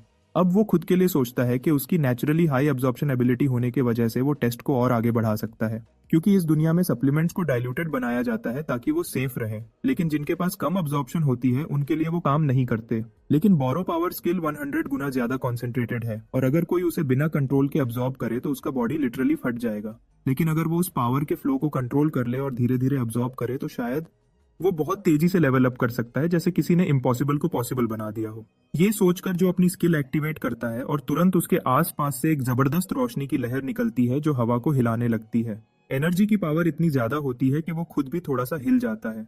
फिर उसे समझ आता है कि ये स्किल एक बार में 2 लेवल्स बूस्ट करने की पावर रखती है। वो अपने आप को टाइट करता है और एनर्जी को कंट्रोल करके अपने अंदर खींचता है ताकि वो उसे एब्जॉर्ब कर सके। जब एनर्जी अंदर जाती है तो उसका पूरा जिस्म लॉक हो जाता है। हर मसल पेन में चिल्लाता है जैसे वो एक माउंटेन का प्रेशर ले रहा हो। अपनी सारी हिम्मत जोड़कर वो कंसंट्रेट करता है और महसूस करता है कि एनर्जी उसके अंदर तेजी से भर रही है, लेकिन फिर वो पैनिक होता है जैसे उसकी बॉडी अब फटने वाली हो। और फिर कोई ऑप्शन ना देखते हुए वो अपना हाथ ऊपर करता है और एक्स्ट्रा एनर्जी को रिलीज कर देता है। तुरंत एक जबरदस्त धमाके जैसी वेव निकलती है जो हवा को तोड़ती हुई दूर तक चली जाती है। उसके दोस्त शॉक में अपने आप को बचाने की कोशिश करते हैं। वो नहीं मान पाते कि जो ने इतनी डेंजरस पावर रिलीज की है। तभी गोल्डफिंगर वहां आ जाता है क्योंकि उसे ये एनर्जी डिस्टर्बेंस महसूस होती है। वो सीन देखकर जम जाता है और जो पसीने से भीगा हुआ कामली बोलता है कि उसने एनर्जी अब्सॉर्ब कर ली है। डीमन हैरान हो जाता है और खुद से कहता है क्या ये लड़का सच में ये कर गया। फिर वो सोचता है क्या ये वही इंसान है जिसका इंतजार मैं कब से कर रहा था, और वो बॉस से पूछता है कि क्या उसने कुछ कहा। बॉस बात बदल देता है और कहता है मुझे बस इतनी खुशी है कि तुम जिंदा हो। थोड़ी देर बाद कोच दौड़कर आता है और पूछता है क्या हुआ, तो सू तुरंत बोलती है कि ये सब जो ने किया। कोच स्टार एनर्जी की मात्रा देखकर हैरान रह जाता है और तुरंत अपने असिस्टेंट को मेजरमेंट डिवाइस लाने के लिए कहता है, और जब डिवाइस से चेक करते हैं तो सबको पता चलता है कि जो अब लेवल 3 ऑरेकल बन चुका है। पहले तो कोच को यकीन नहीं होता, मगर फिर वो सीधा प्रिंसिपल के ऑफिस की तरफ भागता है ये खबर देने के लिए, क्योंकि स्कूल में ऐसा लेवल 3 ऑरेकल कई सालों बाद मिला है। इधर सू उससे पूछती है कि उसने इतनी जल्दी लेवल अप कैसे किया, तो वो कहता है ये सब उसकी ट्रेनिंग का रिजल्ट है, और सोचता है कि अगली बार वो ऐसे एक्सपेरिमेंट्स प्राइवेटली करेगा ताकि किसी और को दिक्कत ना हो।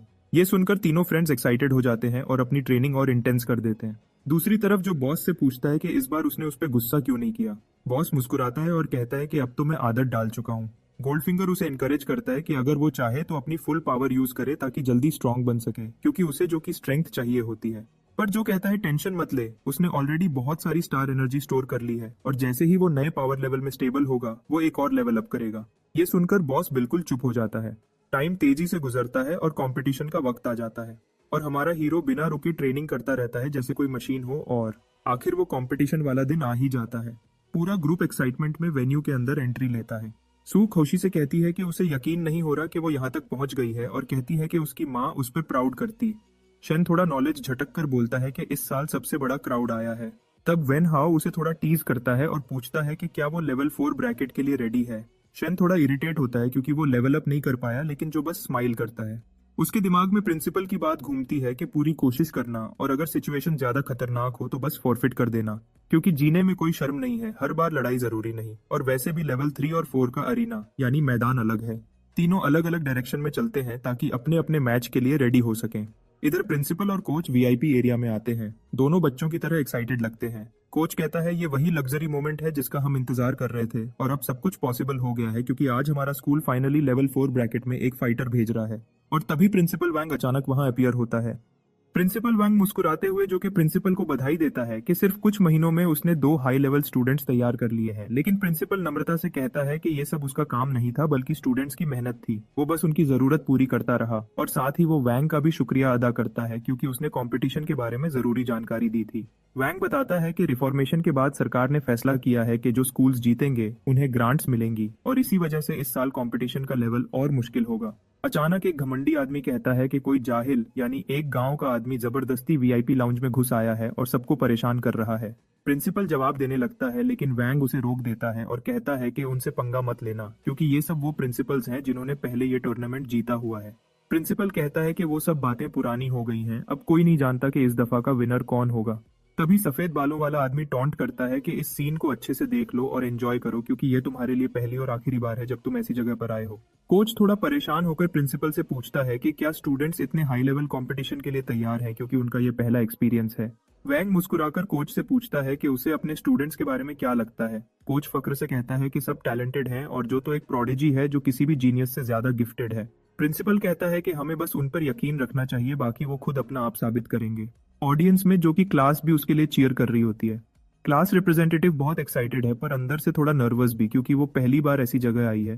पहले तो उसे यकीन ही नहीं हो रहा था कि जो कंपटीशन में पार्टिसिपेट कर रहा है, लेकिन अब वो यहाँ उसके लिए चीयर कर रही थी। एक हफ्ते पहले स्कूल में उसके दिमाग में ये बात चल रही थी कि जो एकेडमी का नया राइजिंग स्टार बन गया है, और अब शायद उससे मिलना मुश्किल होगा। वो सोचती है कि अब जो लोअर क्लास के लोगों से मिलना पसंद नहीं करेगा। ये सोचकर वो इतनी परेशान होती है कि गिरने वाली होती है। तभी हमारा हीरो टाइम पर आकर उसे संभाल लेता है। वो उससे पूछता है क्या तुम ठीक हो, और वो उसका शुक्रिया कहती है। फिर पूछती है कि तुम यहाँ क्या कर रहे हो। जो कहता है कि उसने उसे देखा तो मिलने आ गया। वो कन्फेस करती है कि उसे लगा कि अब वो एलीट बन गया है और लोअर क्लास के लोगों से नहीं मिलता। जो मुस्कुराता है और कहता है दोस्ती तो हमेशा के लिए होती है, कुछ भी हो असली दोस्त कभी नहीं बदलते। ये सुनकर वो खुश हो जाती है और सोचती है कि जो बिल्कुल नहीं बदला और वो पक्का टूर्नामेंट जीत सकता है। तभी अनाउंसर लाउड स्पीकर पे कहता है कि कंटेस्टेंट्स स्टेज पर आने वाले हैं। तभी सीआर एक्साइटेड हो जाती है जब देखती है कि हमारे हीरो जो दूसरे कंटेस्टेंट्स के साथ स्टेज पे वॉक कर रहा होता है। अनाउंसर कहता है कि वो सबका स्वागत करता है इस साल के एक्सचेंज कंपटीशन में, और ये इवेंट होस्ट करेंगे वो खुद और उनकी पार्टनर लिलियन। जब लिलियन का नाम लिया जाता है तो पूरा क्राउड पागल हो जाता है क्योंकि वो कंट्री की सबसे मशहूर आइडल्स में से एक है। लिलियन स्माइल करके कहती है कि आज वो एक ऑर्डिनरी अनाउंसर है, असली स्टार्स तो ये कंटेस्टेंट्स हैं जो यहाँ कम्पीट करने आए हैं। अनाउंसर रूल समझाता है कि 12 अकेडमीज से टोटल 48 कंटेस्टेंट्स हैं, 16 लेवल 4 ब्रैकेट में और बाकी 32 लेवल 3 ब्रैकेट में। हॉल सिर्फ लेवल 4 के लिए रिजर्व्ड है और फाइनल रैंकिंग्स दोनों ब्रैकेट्स के स्कोर मिलाकर बनेंगी। कंटेस्टेंट्स एक दूसरे के सामने फाइट करेंगे। हर मैच का विनर आगे बढ़ेगा और दूसरे विनर से टकराएगा जब तक सिर्फ एक बचा ना रहे। टाइम लिमिट 30 मिनट्स की होगी और मैच तब खत्म होगा जब कोई सरेंडर करे या उसकी फाइट करने की एबिलिटी खत्म हो जाएगी। लिलियन कहती है कि इस साल के टूर्नामेंट के रूल्स पहले से ज्यादा टफ हैं, लेकिन डरने की जरूरत नहीं है। वो उन सबसे कहती है कि पिलर के टॉप पे देखो। सब लोग एक्साइटेड हो जाते हैं जब वो देखते हैं कि एक एस रैंक सेलिब्रिटी जिसका नाम यूए है हॉल में मौजूद है। यूए हल्का सा अपना पावर शो करता है, सिर्फ एक उंगली से फ्लोर हिल जाता है जैसे अर्थक्वेक आया हो। अनाउंसर समझाता है कि ये मास्टर ने स्पेशल रिंग बनाई है जो ऑडियंस को किसी भी अटैक से बचाएगी और हर मैच के बाद रिंग को इंस्टेंटली रिपेयर कर देगी। वो कॉन्टेस्टेंट्स को ये भी बताता है कि उन्हें जेम्स पहनने चाहिए क्योंकि ये उनका सर्टिफिकेशन है और डेंजरस मोमेंट में उन्हें प्रोटेक्ट भी करेंगे। सब लोग धीमे आवाज में बोलते हैं कि एस रैंक के लोग वाकई बहुत डरावने होते हैं। फिर अचानक हमारे हीरो के दिमाग में एक थॉट आता है कि इस एस रैंक की पावर लगभग गोजो, एक बहुत ही पावरफुल जादूगर के बराबर है। लेकिन इसके बावजूद जो इतना चिल और बेफिक्र लग रहा था जैसे उसे किसी चीज की टेंशन ही ना हो, उसे जरा सी घबराहट भी महसूस नहीं हो रही थी। स्टेज पर आइडल मुस्कुराती हुई कहती है कि रिजल्ट्स जेम्स पे शो किए जाएंगे और वो ऑफिशियली अनाउंस करती है कि कंपटीशन अब शुरू होता है। सबकी नजर पहली फाइट पर होती है जो सिर्फ 17 मिनट में खत्म हो जाती है और विनर बनती है शेलरैन। सब उसके लिए तालियां बजाते हैं, लेकिन प्रिंसिपल हैरान होकर कहता है कि उसे यकीन नहीं हो रहा कि एक एस रैंक ऑरेकल खुद टूर्नामेंट देख रहा है। इसका मतलब है इस साल के मैचेस बहुत टफ होने वाले हैं। प्रिंसिपल वोंग समझाता है कि ये सब लेवल 4 और लेवल 3 के फर्क की वजह से है। लेवल 4 ऑरेकल्स अपनी फाइटिंग टेक्निक्स में पूरी मास्टरी हासिल कर चुके हैं, जबकि फेमस स्कूल्स इतने अमीर हैं कि सी रैंक टेक्निक्स खरीदना उनके लिए रोज का काम है। इसी वजह से वो स्कूल्स हमेशा टूर्नामेंट जीत जाते हैं क्योंकि वो ग्रांट का पैसा यूज करके अपने कॉन्टेस्टेंट्स को बेस्ट मैजिकल एबिलिटीज और फाइटिंग टेक्निक्स दिलवा देते हैं। लेकिन इस साल सब कुछ बदलने वाला है। पांचवी फाइट लानचेन और लीसे के बीच होती है। लानचेन अपने ओपोनेंट के हर अटैक से बचाव कर उसे पूरी तरह कंफ्यूज कर देती है। फिर लीसे अपनी एबिलिटी बेस्ड फाइटिंग टेक्निक का यूज करती है और ओपोनेंट को रोक लेती है। फिर एक स्ट्रॉन्ग फिनिशिंग ब्लो से मैच जीत जाती है। क्राउड पूरी तरह एक्साइटेड हो जाता है और कई लोग सोचने लगते हैं कि शायद वो सीक्रेटली कोई मैजिक यूज कर रही है। ये देखकर प्रिंसिपल शॉक हो जाता है क्योंकि ऐसी एबिलिटी सिर्फ एक सुपीरियर रैंक्ड ऑरेकल के पास होती है। प्रिंसिपल वांग फख्र से कहता है कि वो एक प्रोडिजी है जिसने इतनी छोटी उम्र में ये एबिलिटी हासिल कर ली। दूसरा प्रिंसिपल कहता है कि उसे फर्क नहीं पड़ता अगर उसके पास ऐसी एबिलिटी है तो, पर वांग मुस्कुराते हुए उसे छेड़ता है और पूछता है कि अगर ऐसा है तो तुमने उसे टीम में शामिल करने की कोशिश क्यों की। प्रिंसिपल ली कह देता है कि बस ये सिर्फ उसकी पावर्स टाइम से पहले एक्टिवेट हो गई है, इससे ज्यादा कुछ नहीं। छठी फाइट में वोंग अपने ओपोनेंट को अटैक करने का मौका तक नहीं देता और सिर्फ 5 सेकंड में मैच खत्म कर देता है। इस सीन के बाद क्राउड चिल्लाता है कि ब्लेजिंग ऑरेकल, जो एक बहुत पावरफुल और डोमिनेंट ऑरेकल होता है जो अपनी एबिलिटीज में शानदार और तेज होता है, वो ही इस साल का विनर बनेगा। दूसरे प्रिंसिपल का मानना है कि कोई भी स्टूडेंट उससे कंपेयर नहीं हो सकता जिसे प्रिंसिपल ली ने खुद ट्रेन किया है। ली अपनी औकात दिखाते हुए कहता है कि जो ज्यादा भौंकता है वो काट नहीं सकता, मगर वैंग हंसकर उससे कहता है कि चलो देखते हैं क्या होता है। वो सोचता है कि ये सारी फाइट उनके लेवल से बाहर की बात है क्योंकि उनका लेवल इतना लो है कि टूर्नामेंट के लिए क्वालिफाई करना भी एक चमत्कार है। उसके लिए यही काफी होगा अगर जो एक मैच जीत ले या कम से कम सबके सामने अच्छा परफॉर्म कर ले। 7वीं फाइट के बाद हमारा हीरो अगला कंटेस्टेंट होता है और सोचता है कि उसका ओपोनेंट कैसा फाइटर होगा। गोल्डफिंगर उससे कहता है कि मेरी पावर बोरो करो और मैच जल्दी खत्म कर लेना, लेकिन वो मना कर देता है और कहता है कि अगर उसने ऐसा किया तो सबका ध्यान उस पर आ जाएगा और अगर उसकी इन्वेस्टिगेशन हुई तो उसके लिए मुश्किल हो जाएगी। फिर जब वो रिंग की तरफ जा रहा होता है तो उसकी मुलाकात चिन से होती है। चिन कहती है कि तुम अनलकी हो क्योंकि तुम्हारा ओपोनेंट टूर्नामेंट के सबसे स्ट्रॉन्ग फाइटर्स में से एक है। उसका फाइटिंग टेक्निक इतना पावरफुल है कि एक डी रैंक ऑरेकल भी उसे पूरी तरह बर्दाश्त नहीं कर सकता। हमारे हीरो को हैरानी होती है और पूछता है कि अगर टेक्निक इतनी डेंजरस है तो लो रैंक मैचेस में यूज करना रिस्क नहीं क्या। चिन समझाती है कि जेमस्टोन एक डेडली अटैक को ब्लॉक कर सकता है, लेकिन डैमेज तो होगा ही, ये कंपटीशन की कड़वी सच्चाई है। वो पूछता है कि तुम मेरी मदद क्यों कर रही हो। चिन कहती है कि हम दोनों एक टीम हैं क्योंकि हमारा गोल सेम है, एरोगेंट लोगों को हराना।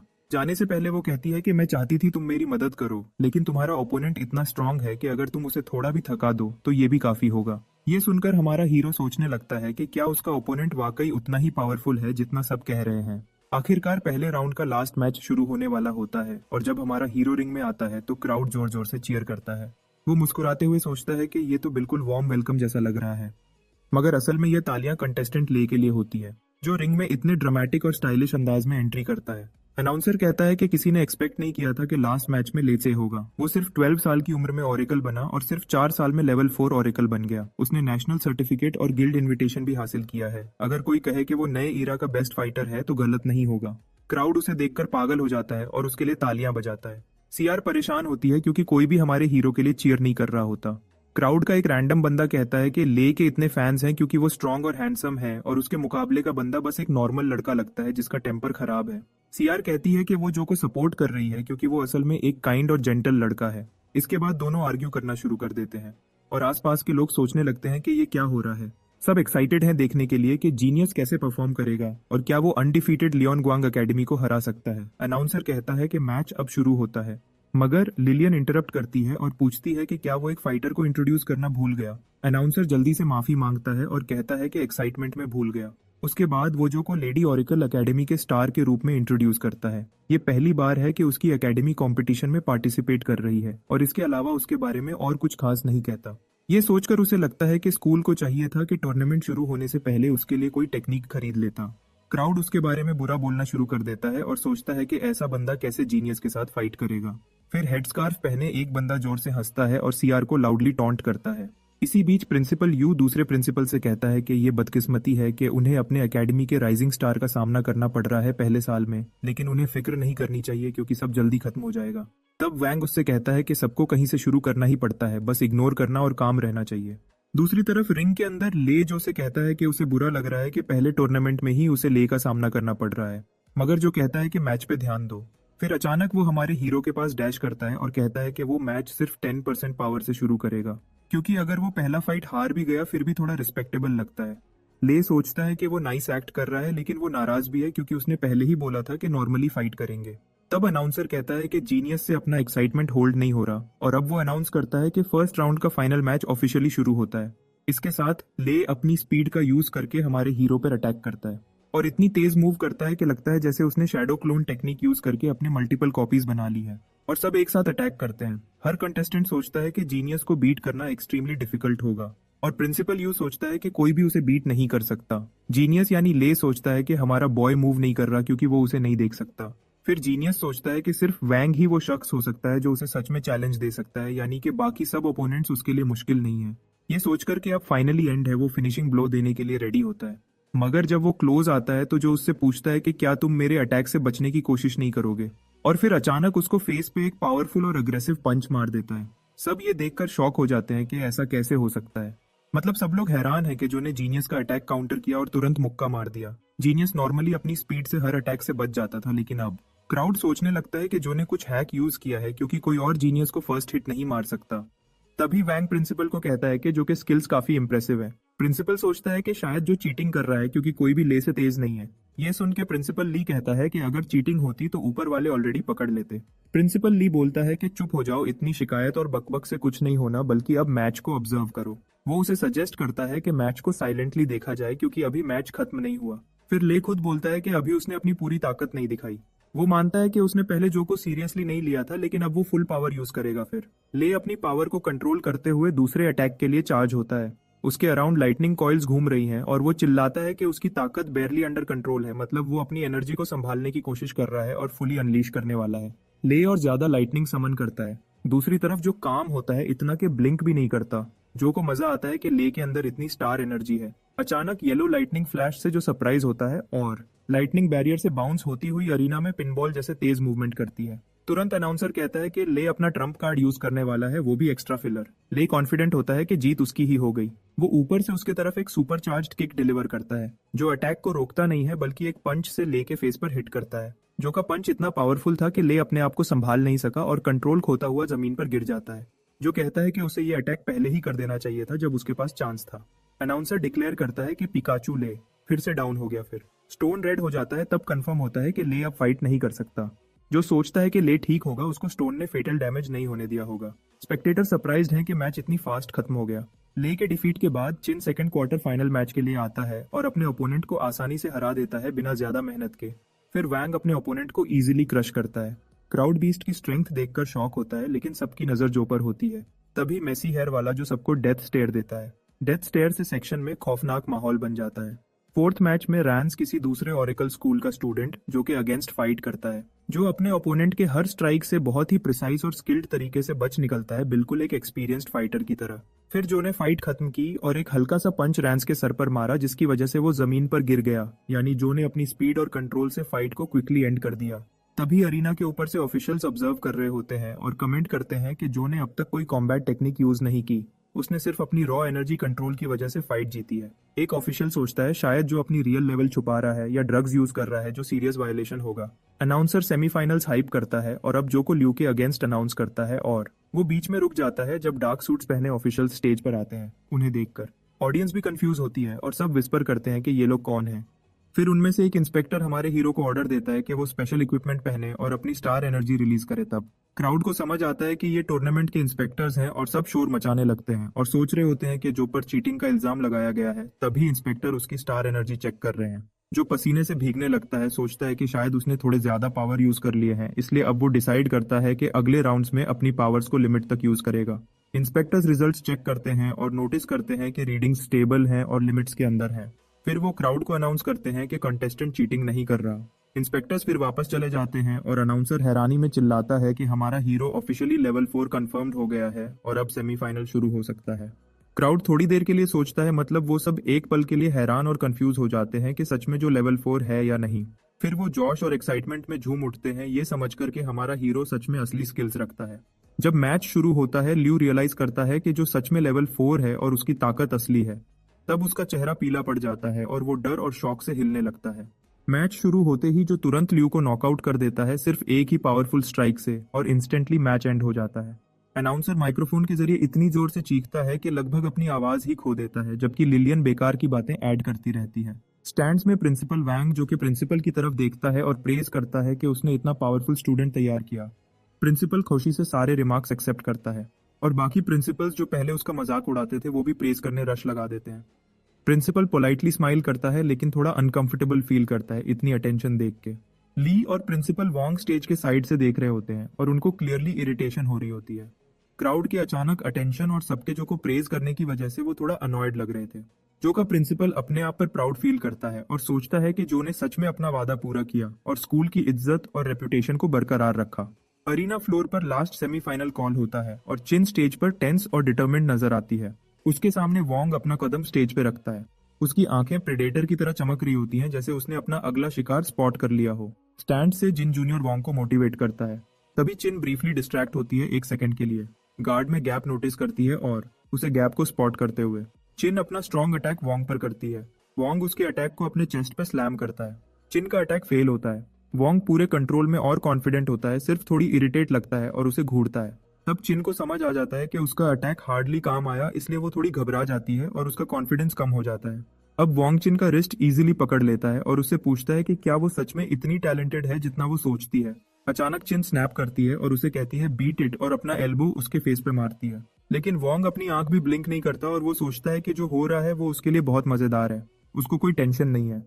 उस इंस्पिरेशन से चिन अगला मूव चार्ज करती है और ज्यादा ब्लास्ट अटैक ट्राई करती है। अब वो वॉन्ग को मैजिक से टाइटली बाइंड कर देती है और अब वो मम्मी की तरह दिखता है।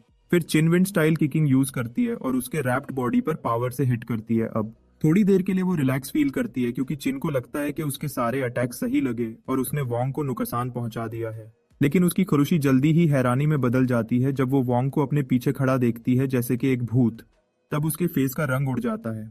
वो टर्न करने की कोशिश करती है और सोचती है कि वो कैसे इतनी फास्ट मूव हुआ होगा, लेकिन अब बहुत धीर हो चुकी होती है। फिर अचानक वॉन्ग अपना मुक्का चिन के ऊपर मार देता है और वो अपनी ब्लड रेज आर्ट्स का इस्तेमाल करता है, मतलब वो अपनी एंगर और पावर दोनों के साथ स्ट्राइक डिलीवर करता है। स्ट्राइक इतने जोर से लगता है कि प्रोटेक्टिव सेंसर बैरियर से टकराकर टुकड़े टुकड़े हो जाता है और सारे टुकड़े इधर उधर बिखर जाते हैं। टुकड़े गिरते ही चिन घुटनों पर झुककर बैठ जाती है। उसे सांस लेने में मुश्किल होती है और अनाउंसर कहता है कि वैंग अब एडवांटेज में है। चिन के जूनियर्स रोते हुए नजर छुपाते हैं क्योंकि वो उसको इतना बुरी तरह हारते हुए नहीं देख सकते। प्रिंसिपल वांग अपने मुट्ठियां बंद करता हुआ चुपचाप दुआ करता है कि उसकी स्टार स्टूडेंट हिम्मत ना हारे। चिन ना उम्मीदी में खड़ी होती है, जैसे कोई अंधेरा उस पर छाया हो। उसकी नजर रेड टैग पर पड़ती है जो उसके पास जमीन पर पड़ा हुआ है। उसकी आवाज कांपती है और वो धीरे से कहती है, मैं हार नहीं सकती। रेड टैग उसे स्कूल की याद में ले जाता है जहां उसने बच्चों की परेशानी देखी थी। वो कमरा भरा हुआ था फिक्रमंद स्टूडेंट्स से जो परेशान नजर आ रहे थे। एक लड़की रोना रोक कर कहती है, अगर एकेडमी बंद हुई तो वो ड्रॉप आउट करने पर मजबूर हो जाएगी, उसका सपना अधूरा रह जाएगा। चिन उन दोनों लड़कियों को गले लगाकर वादा करती है, मैं स्कूल को बचाने के लिए जीत कर आऊंगी, मैं प्रॉमिस करती हूँ। काले बालों वाली लड़की शायद मुतमिन नहीं होती, मगर चिन दोबारा वादा दोहराती है कि वो कभी पीछे नहीं हटेगी। वो लड़की अपनी पॉकेट खोलती है और एक रेड चार्म निकालकर चिन को देती है जो उसने खुद बनाया था अच्छी लक के लिए। वो लम्हा चिन के दिल को गर्म कर देता है और वो ठान लेती है कि वो पूरी जान लगा देगी। ये सोचते ही वो चार्म की तरफ हाथ बढ़ाती है और फिर से धीरे से कहती है, मैंने वादा किया था। वॉन्ग को इससे कोई फर्क नहीं पड़ता और वो बिना किसी शर्म के उस चार्म को पैर से कुचल देता है। फिर वो बेरहमी से उस पर किक मारता है। चिन का क्रिस्टल लाल हो जाता है और वो बेहोश होकर गिर जाती है, लेकिन वॉन्ग टॉन्ट करना बंद नहीं करता। अनाउंसर चिल्लाता है कि अब फाइट खत्म है, लेकिन वो फिर से अपना फुट उठाता है उसको कुचलने के लिए। क्राउड घबराकर चिल्लाता है कि इसको रोको। स्पेक्टेटर्स खौफ से देखते हैं और सोचते हैं कि अब वो डरावना फाइटर यानी वॉन्ग क्या करने वाला है। तभी प्रिंसिपल वांग की आवाज फटफट कर आती है। वो किसी से कह रहा होता है कि उसकी स्टूडेंट को बचाओ। फिर एक ऑफिशियल डिमांडिंग मास्टर बीच में आता है, लेकिन वो आदमी फिलहाल पूरे सुकून रहता है कि सब कंट्रोल में है। वॉन्ग फिर से अपना फुट जोर से जमीन पर मारता है और उसकी पावरफुल फोर्स से मैदान में गड्ढा पड़ जाता है। फिर उसकी आंखें वाइड हो जाती हैं जब वो देखता है टारगेट गायब है। जो ने देखा कि वॉन्ग ने चिन को मारने की कोशिश की, लेकिन चिन अभी भी जिंदा थी, इसलिए जो ने वक्त से पहले चिन को अपनी बाहों में पकड़ लिया और उसे बचा लिया। फिर उसने वॉन्ग को चैलेंज किया कि क्या ये स्कूल ने उसे सिखाया है जो वो अपनी स्टूडेंट को मारने की कोशिश कर रहा है। वॉन्ग घूमकर जॉश से जो का नाम चिल्लाता है और उसकी आंखों में गुस्से की आग होती है। अनाउंसर राहत की सांस लेता है और बोलता है कि शुक्र है हमारे हीरो ने चिन को वक्त पर बचाया। प्रिंसिपल वांग दौड़कर आता है और अपनी इंजर्ड स्टूडेंट को गोद में ले लेता है और शुक्र अदा करता है कि वो बच गई। क्राउड हैरान और परेशान हो जाता है और सोचता है कि वॉन्ग ने वाकई उसे मारने की कोशिश की थी। वॉन्ग बेपरवाह नजर आता है और जो की तरफ चलता हुआ धमकी देता है कि जो भी उसके रास्ते में आया वो उसे खत्म कर देगा। वॉन्ग के घमंड ने हमारे हीरो में आग लगा दी, जो उसको किल करने वाली नजर से देखता है और चैलेंज करता है कि अगर हिम्मत है तो आजमा कर देखो। दूसरी तरफ डॉक्टर्स जल्दी से इंजर्ड गर्ल को व्हील चेयर पे बैठाकर बाहर ले जाते हैं। अनाउंसर स्टाफ से कहता है कि अरीना जल्दी रिसेट करो अगली फाइट के लिए। स्टैंड्स में हमारे हीरो के दोस्तों और सीआर का ग्रुप इकट्ठा हो जाता है और सब टेंशन से उस मंजर को देख रहे होते हैं। तभी शन पूछता है कि अब तक सब कैसा लग रहा है और रिप्लाई मिलता है कि जो ऑलरेडी फाइनल्स तक पहुंच गया है। वो एडमिट करता है कि ओपोनेंट कुछ अजीब लग रहा है। प्रिंसिपल का फ्रेंड वार्न करता है कि जो को केयरफुल रहना चाहिए और वॉन्ग की पावर को अंडर एस्टिमेट ना करना चाहिए। जो कॉन्फिडेंट है और कहता है कि टेंशन लेने की जरूरत नहीं। अरीना में वॉन्ग सोचता है कि जो बहुत वीक है, लेकिन जो उससे कहता है कि तुम बस ज्यादा बोलते हो। फिर जो हंसी के साथ वॉन्ग से पूछता है तू फाइट करेगा या बस बोलता रहेगा। फिर दोनों एक दूसरे के सामने खड़े होते हैं। उनकी एनर्जी जोर से चमकती है और अनाउंसर कहता है कि मैच शुरू हो गया है। वॉन्ग तुरंत जो को पंच मारने की कोशिश करता है, लेकिन उसके पंच से जो का बॉडी बिल्कुल स्टिल रहता है, उसे बिल्कुल फर्क नहीं पड़ता। वॉन्ग मुस्कुराता है और कहता है कि उसे लगा था जो ज्यादा स्ट्रांग होगा। जो तुरंत रिप्लाई करता है और वॉन्ग के वर्ड्स उसके मुंह से निकाल लेता है। वॉन्ग पसीने से भीग जाता है। फिर वॉन्ग और अग्रेसिवली रिएक्ट करता है और उससे पूछता है कि ये सच में वो वही लेवल है जो प्रीवियस टूर्नामेंट जीत चुका है। वो उसे ग्रैब करने की कोशिश करता है, लेकिन जो उसके वॉर से बचकर निकल जाता है। अब वॉन्ग अपनी ब्लड रेज स्किल एक्टिवेट करता है और दोनों फुल स्पीड से एक दूसरे को हिट करते हैं। दोनों एक दूसरे को पीछे नहीं हटने दे रहे होते। अनाउंसर हैरानी में कहता है कि ऐसे लेवल 4 फाइट उसने पहले कभी नहीं देखे। जो के दोस्तों को हैरानी होती है। उन्हें लगता है कि जो ने अब तक प्रैक्टिस में अपनी असली ताकत नहीं दिखाई थी। अरीना में जो एक मासिव अपरकट रेडी करता है और ये अपरकट वॉन्ग के जॉ पर लगता है। टीचर और प्रिंसिपल हैरानी होते हैं अपने स्टूडेंट की स्ट्रेंथ को देखकर और वॉन्ग के मुंह से खून स्प्रे होता है और वो सोचता है कि इतना पावरफुल बंदा कैसे पीछे पुश हो गया। वॉन्ग सोचता है कि जो ने उसे इतना पीछे धकेल दिया है और ये सोचकर उसका गुस्सा और ज्यादा बढ़ता है। फिर वो अपनी एबिलिटी को और तेज करता है और अपनी ताकत और बढ़ाता है। तभी वहां गोल्ड फिंगर अपीयर होता है और कहता है कि वॉन्ग लिटरली स्टार एनर्जी अपनी बॉडी में फोर्स कर रहा है ताकि कि अपनी पावर बढ़ा सके। फिर अचानक वॉन्ग एक फ्लैश की तरह गायब हो जाता है, लेकिन जो उसके मूवमेंट्स को कंटिन्यू फॉलो करता है। जो अपना एल्बो स्ट्राइक प्रिपेयर करता है और सोचता है कि जितनी भी स्पीड हो उसकी परसेप्शन स्किल के सामने यूजलेस है। कंट्रोल रूम में एक ऑफिशियल नर्वसली मास्टर से पूछता है कि वॉन्ग का लेवल चेक करें, लेकिन मास्टर काम रहता है। मास्टर कहता है कि ये सिर्फ फैमिली का ब्लड रेज आर्ट्स यूज कर रहा है, इसलिए ये चीटिंग नहीं है। मास्टर कहता है कि असली इंटरेस्ट जो में है क्योंकि अभी तक उसने अपनी फुल पावर नहीं दिखाई। रिंग में दोनों रैपिड पंचेस एक्सचेंज करते हैं जैसे दो क्रैकहेड्स फ्रेंच फ्राइज के लिए फाइट कर रहे हों, जो कि फ्रेंड्स नर्वस देख रहे हैं। शेन शाउट करता है कि जो पुशबैक हो रहा है, लेकिन एक रेडहेड लड़का करेक्ट करता है कि जो एक्चुअली डिफ्लेक्ट कर रहा है वोंग के पंचेस को। अरीना में जो लॉक्ड है और हर अटैक से बचकर निकल रहा है और मूव कर रहा है अपना चांस देखते हुआ, फिर जो आखिरकार बदला लेता है और एक बहुत पावरफुल पंच मार देता है जो बीस्ट यानी वोंग को अपनी पूरी ताकत से ब्लॉक करने पे मजबूर कर देता है। फ्लोर क्रैक करता है और वोंग थोड़ा बैकस्लाइड हो जाता है। तब जो एक और हैवी शॉट लगाता है। फिर वोंग कहता है कि जो पहला फाइटर है जिसने उसे इतना पुश किया है। वांग अपने अंदर के गुस्से और घमंड से भर जाता है। वो अपनी ब्लड आर्ट्स को और ज्यादा पावर देता है और चीख कर कहता है कि अब भी वो सबसे स्ट्रांग है। उसके अंदर का घमंड और जुनून दोनों मिलकर उसे और वायलेंट बना देते हैं।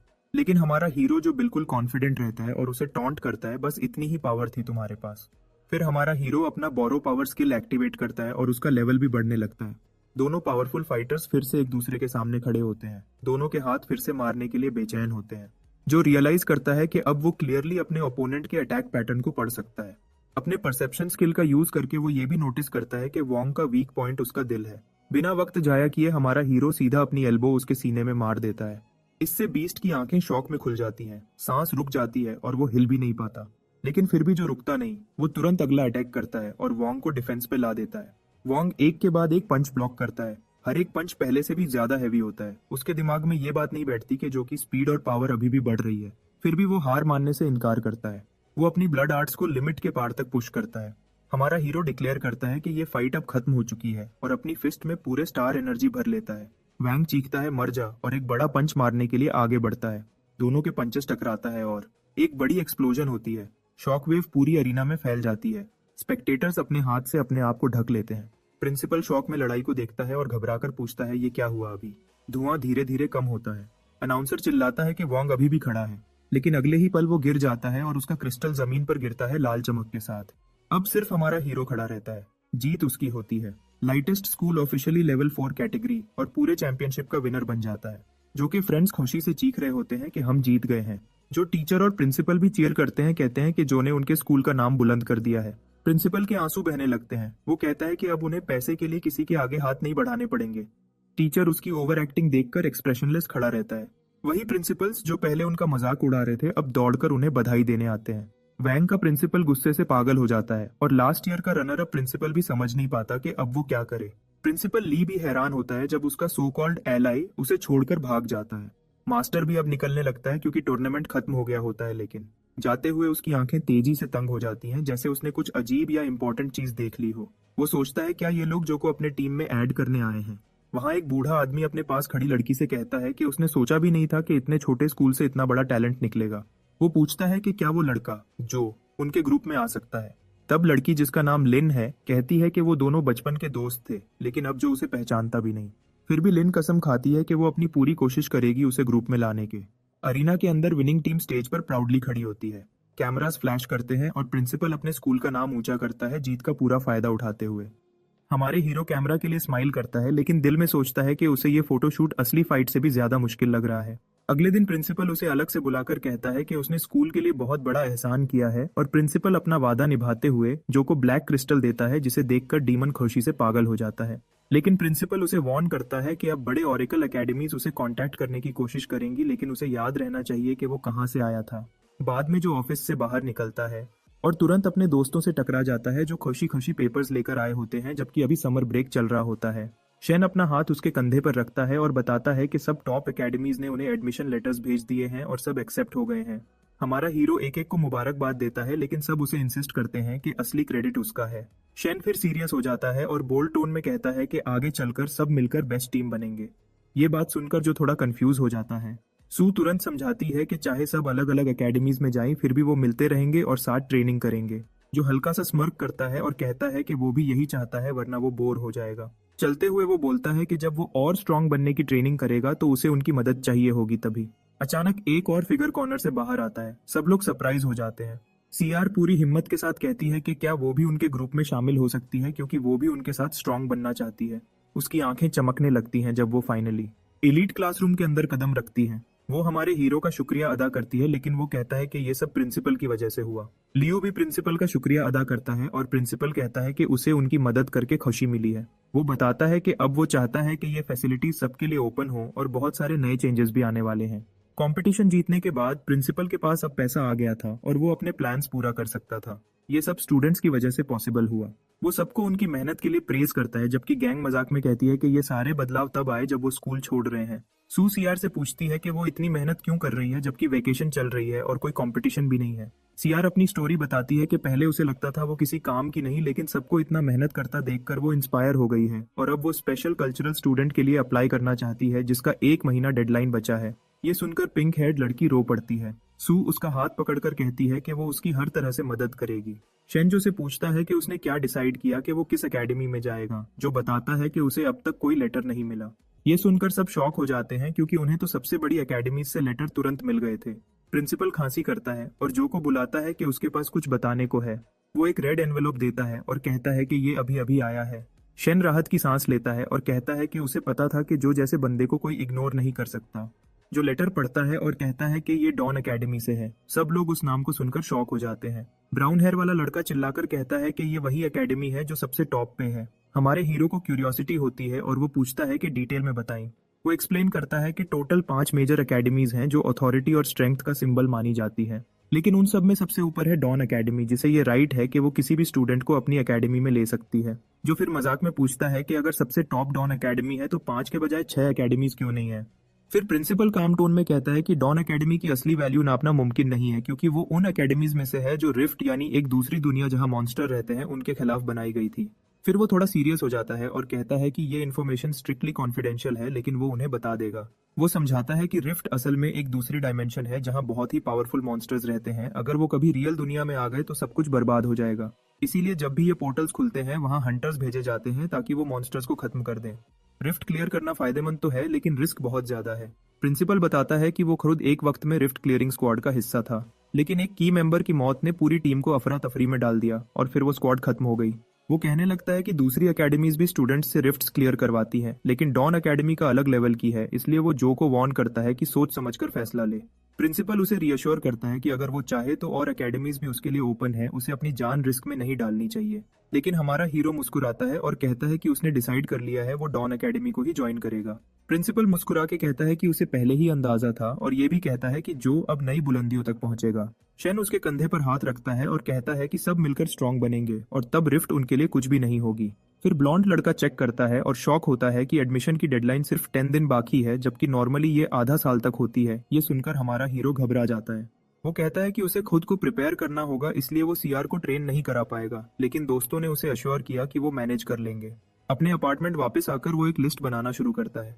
तभी डीमन बुक सामने आती है और ब्लैक क्रिस्टल को हवा में फ्लोट कर देती है। जो हाथ आगे बढ़ता है और वो क्रिस्टल को छू लेता है, फिर उसमें से कुछ अब्सॉर्ब कर लेता है। ब्लैक क्रिस्टल जमीन पर गिरकर छिन्न भिन्न हो जाता है। ये देखकर हमारा हीरो शॉक में आ जाता है, जैसे उसका दिल रुक गया हो। वो उदास होकर कहता है कि उसका प्लान था कि वो क्रिस्टल बेचकर पैसे कमा लेगा। गोल्डफिंगर कहता है कि अब ये बेकार है और टॉपिक बदलकर पूछता है कि स्कूल विजिट कैसा रहा। जो बताता है कि उसका एडमिशन डॉन एकेडमी में हो गया है, जहां वो पैसा भी कमा सकता है और स्ट्रांग भी बन सकता है, लेकिन उसे रिफ्ट्स रेड करनी पड़ेंगी। डीमन बुक कहती है कि रिफ्ट से डरने की जरूरत नहीं, क्योंकि स्टार एनर्जी का असल सोर्स वही है। हमारा हीरो टॉपिक बदल देता है और पूछता है कि जब एक विश पूरी हो गई तो क्या कोई रिवॉर्ड भी मिलेगा। ये सुनकर गोल्डफिंगर थोड़ा गुस्सा होता है और कहता है वो कोई विशिंग वेल नहीं है, लेकिन फिर भी हेल्प करने के लिए तैयार हो जाता है, क्योंकि रिफ्ट्स उसके अपने मिशन से भी जुड़ी होती हैं। वो जो से कहता है कि वो अब थोड़ा बर्दाश्त करे, फिर वो उसकी तरफ डार्क एनर्जी भेजता है। हमारा हीरो वो डार्क ऑरा अब्सॉर्ब कर लेता है। सिस्टम उसे इन्फॉर्म करता है कि उसने एक नई एबिलिटी अनलॉक कर ली है, डिवाइन क्रिएशन। ये पावर उसके पूरे बॉडी स्ट्रक्चर को बदल देती है। वो दर्द सहकर लेवल 6 तक पहुंच जाता है। प्रोसेस खत्म होने के बाद वो पूछता है कि ये क्या हुआ। अभी सिस्टम उसे समझाता है कि अब उसके पास एबिलिटी है कि वो अपनी एनर्जी से कुछ भी क्रिएट कर सकता है। गोल्डफिंगर बताता है कि ये एबिलिटी उसके पुराने दोस्त साटो की थी, जो लिटरली कुछ भी बना सकता था, और ये रिवॉर्ड पहले के सब रिवॉर्ड से ज्यादा पावरफुल है। जो सोचता है कि क्या ये सिर्फ एक एडवांस्ड लेवलिंग अप का तरीका है, लेकिन गोल्डफिंगर उसे डांटता है कि लेवल सब कुछ नहीं होते। डीमन समझाता है कि लेवल सिर्फ फिजिकल बॉडी को अफेक्ट करते हैं, लेकिन पहला अवेकनिंग डी रैंक किसी के फ्यूचर का असली रुख तय करता है। इसीलिए उसने जो को ये स्किल दी ताकि वो कोई बेकार पावर ना ओपन करे। तब अचानक उसे याद आता है कि चिन के पास भी एक एबिलिटी टाइप अवेकनिंग थी और उसके सामने नॉर्मल कॉम्बैट स्किल्स कुछ नहीं थे। फिर गोल्डफिंगर उससे बताता है कि रिफ्ट में घुसना सिर्फ ताकत का काम नहीं है, वहाँ दिमाग और हिम्मत दोनों चाहिए। वो उससे कहता है कि ये नई स्किल सिर्फ तब पावरफुल होगी जब उसका माइंडसेट सही होगा, और फिर उससे बोलता है कि चलो अब टेस्ट करके दिखाओ। जो नोटिस करता है कि उसके बॉडी का पूरा स्ट्रक्चर बदल गया है। अब उससे स्टार एनर्जी अब्सॉर्ब होती फील ही नहीं हो रही और सिस्टम पैनल बिल्कुल गेम इंटरफेस जैसा लग रहा था। जो अपने सिस्टम पैनल को देखता है और सोचता है कि शायद इसमें एक शॉप फीचर भी होगा जहां से वो चीजें खरीद सकेगा, जैसे गेम के अंदर आइटम्स मिलते हैं। लेकिन जब वो चेक करता है तो शॉप का ऑप्शन लॉक होता है, और सिर्फ शॉप नहीं बल्कि कई और फीचर्स भी लॉक होते हैं, और वो तब तक ओपन नहीं होंगे जब तक वो और लेवल अप नहीं करता। वो लेवल अप स्क्रीन चेक करता है जहां साइड पे मिशंस दिए हुए हैं, मगर उसके पास सोल पॉइंट्स कम है, इसलिए वो स्टार्ट नहीं कर सकता। गोल्डफिंगर गुस्सा होकर उससे पूछता है कि वो इतना टाइम क्यों ले रहा है, तो जो कहता है कि रिफ्ट में जाए बिना वो लेवल अप नहीं कर सकता और अभी वो इतना स्ट्रांग नहीं है। डीमन बुक उसका मजाक उड़ा के कहती है कि लगता है हमारा हीरो इतना भी काम का नहीं निकला। तभी एक नई सिस्टम विंडो खुल जाती है जिसमें लिखा होता है कि एक और विश पूरी हो गई है। उसका बॉडी चमकने लगता है और उसे नया रिवॉर्ड मिलता है, मेज आर्मा। ये एक यूनिक ग्रेड आर्मर होता है, यानी एक चमकता हुआ मेटल का स्वीट जो समन होने पर उसके अराउंड शील्ड बना देता है और अटैक और डिफेंस दोनों बढ़ा देता है। जो खुशी से झूम उठता है और गोल्डफिंगर इमोशनल हो जाता है और कहता है कि उसने अपनी बची हुई सारी पावर यूज दे दी है, अब आगे का सफर जो का है। अगले दिन प्रिंसिपल उससे पूछता है कि वो इतनी जल्दी क्यों निकल रहा है, तो जो कहता है कि डॉन अकेडमी सिर्फ एक दिन की दूरी पे है, लेकिन वो पहले पहुंचना चाहता है। वो प्रिंसिपल के हाथ एक चिट्ठी देता है कि ये उसकी बहन को हॉस्पिटल में देनी है और उसका ख्याल रखना है। प्रिंसिपल कहता है कि वो खुद क्यों नहीं मिलता, तो जो थोड़ा सीरियस होकर बोलता है कि अभी हालात ऐसे नहीं है। प्रिंसिपल ज्यादा सवाल नहीं करता और मुस्कुराता है और प्रॉमिस करता है कि वो देख लेगा। सब उसे फेयरवेल देते हैं और जो उन्हें वेव करके अपनी नई जर्नी स्टार्ट करता है। एयरपोर्ट पहुंचकर वो रिसेप्शनिस्ट से वीजा और टिकट मांगता है मिड लेवल एरिया के लिए। रिसेप्शनिस्ट पूछती है कि वेकेशन टाइम में वो वहां क्यों जा रहा है, तो जो कहता है कि उसे एडमिशन मिला है। वो डॉन अकेडमी का कार्ड दिखाता है। रिसेप्शनिस्ट उस कार्ड को देखकर शॉक हो जाती है और वो सोचती है कि ऐसा कार्ड उसने अपनी लाइफ में कभी नहीं देखा। वो थोड़ा देर तक उसे देखती रहती है और जो कंफ्यूज होता है कि क्या हो रहा है। फिर वो जल्दी से सॉरी बोलती है और कहती है कि कार्ड ही काफी है, एडमिशन लेटर की जरूरत नहीं। और फिर एक्सप्लेन करती है कि उसके लेवल के लोगों को टिकट भी नहीं चाहिए, बस रिटर्न के लिए ले लेगा। थोड़ी देर बाद वो फ्लाइट में होता है। फर्स्ट क्लास सीट पे बैठ के वो रिलैक्स करता है और सोचता है कि शायद ये भी डॉन अकेडमी के स्पेशल प्रिविलेज का पार्ट है। विंडो के बाहर देखकर वो सोचता है कि ये नई जगह उसके सपनों के जैसी होगी या नहीं। फिर मुस्कुराता है और फ्लाइट का सफर एंजॉय करता है। जब डॉन ब्रेकर अकेडमी पहुंचता है तो उसे एनवायरनमेंट अजीब लगता है, इतना पीसफुल और काम माहौल होता है। वो रजिस्ट्रेशन डेस्क के पास जाके अपना नाम लिखवाता है। जब रिसेप्शनिस्ट को पता चलता है कि वो जो चैन है तो वो तुरंत खुशी से खड़ा हो जाता है और कहता है कि कोई उसका इंतजार कर रहा था तो वो खुद उसे वहां ले जाएगा। जो थोड़ा हैरान होता है और सोचता है वो इतना इंपॉर्टेंट कब बन गया। रिसेप्शनिस्ट उसे अकेडमी के अंदर ले जाता है और उसे एक बड़े स्टोन मॉन्यूमेंट के पास ले आता है जहाँ कुछ खास लिखा हुआ होता है। रिसेप्शनिस्ट उसे एक बड़े स्टोन मॉन्यूमेंट के पास ले जाता है और कहता है कि अपना कार्ड इस पर रखो। जो थोड़ा कंफ्यूज होता है लेकिन फिर भी करता है। जैसे ही वो कार्ड मॉन्यूमेंट पर रखता है एक ब्राइट लाइट चमकती है और अगले ही पल उसे लगता है जैसे दुनिया घूम गई हो। वो और रिसेप्शनिस्ट दोनों टेलीपोर्ट हो जाते हैं सीधा एकेडमी के अंदर। ये एक्सपीरियंस देखकर जो बिल्कुल स्पीचलेस रह जाता है, उसे यकीन नहीं होता कि ऐसी टेक्नोलॉजी भी होती है। कुछ देर बाद रिसेप्शनिस्ट उसे एकेडमी के अंदर ले जाता है। वहां वो उस शख्स से मिलवाता है जो उसका इंतजार कर रहा था। वो एक खूबसूरत लड़की होती है जिसके लंबी सफेद बाल होते हैं, लिन अन। वो मुस्कुराते हुए पूछती है कि क्या जो उसे याद करता है। जो कहता है हाँ, और ये भी बताता है कि वो उसका शुक्रिया अदा करना चाहता था। उसे यह जानकर हैरानी होती है कि लिन एक्चुअली उसकी सीनियर है। जब रिसेप्शनिस्ट चला जाता है तो दोनों अकेले रह जाते हैं। जो सोचता है कि लिन इतनी बेचैन क्यों लग रही है उससे मिलने के लिए, लेकिन तभी एक लड़का क्वीमिंग चंग उनके बीच आ जाता है और जो का रास्ता रोक लेता है। लिन गुस्से से उसे कहती है कि मेहमान के साथ तमीज से बात करो। फिर वो जो को एक बात करने के लिए बुलाती है, लेकिन जो कहता है कि बात शॉर्ट रखें। तो लिन सीधा उसे एक ऑफर देती है कि वो उसका ग्रुप ज्वाइन करे तो वो बदले में उसे 30 मिलियन देंगे। ये सुनकर जो के होश उड़ जाते हैं। उसे यकीन नहीं होता कि ये इतना बड़ा अमाउंट है। क्वाइमिंग भी शॉक्ड होता है और लिन से पूछता है कि क्या वो पागल हो गई है। लिन उसे घूरकर कहती है कि किसने उसे डिसीजन लेने का हक दिया है। क्वाइमिंग उसे समझाने की कोशिश करता है, लेकिन अंदर से सोचता है कि लिन इस लड़के को डिफेंड क्यों कर रही है। लिन फिर जो की तरफ मुड़ती है और कहती है कि 30 मिलियन उसका फाइनल ऑफर है। जो सोचता है कि ये ऑफर लेना चाहिए या नहीं, क्योंकि उसके पास सिर्फ ई रैंक का स्किल है। लेकिन उसके जवाब देने से पहले ही एक अनाउंसमेंट होती है कि सब नए स्टूडेंट्स असेंबली हॉल में आ जाएं। लिन उसे कहती है कि ऑफर के बारे में सोच ले, ये उसके लिए एक बड़ा मौका हो सकता है। जो कहता है कि वो जरूर सोचेगा और लिन उसे असेंबली हॉल तक छोड़ने जाती है। असेंबली हॉल में सब नए स्टूडेंट्स जमा होते हैं। वहाँ एक लड़का होता है जिसके गोल्डन बाल होते हैं और वो अपने आप को सबसे सुपीरियर समझता है। वो जाने अनजाने में जो के पास बैठ जाता है ताकि कंपैरिजन हो सके। उस लड़के के इरादे बिल्कुल साफ नहीं होते। वो लिन पे कब्जा करना चाहता है और उससे शादी करके अपनी फैमिली की पावर बढ़ाना चाहता है। ओरिएंटेशन स्टार्ट होती है और इंस्ट्रक्टर जांग हुई स्टेज पर आता है। वो अपना तारुफ करता है और सब स्टूडेंट्स को कंग्रेचुलेशंस देता है कि उन्होंने डॉन ब्रेकर एकेडमी में एडमिशन ले लिया। वो कहता है कि सब जीनियस हैं लेकिन अभी ये लोग सिर्फ फ्रेशमैन हैं।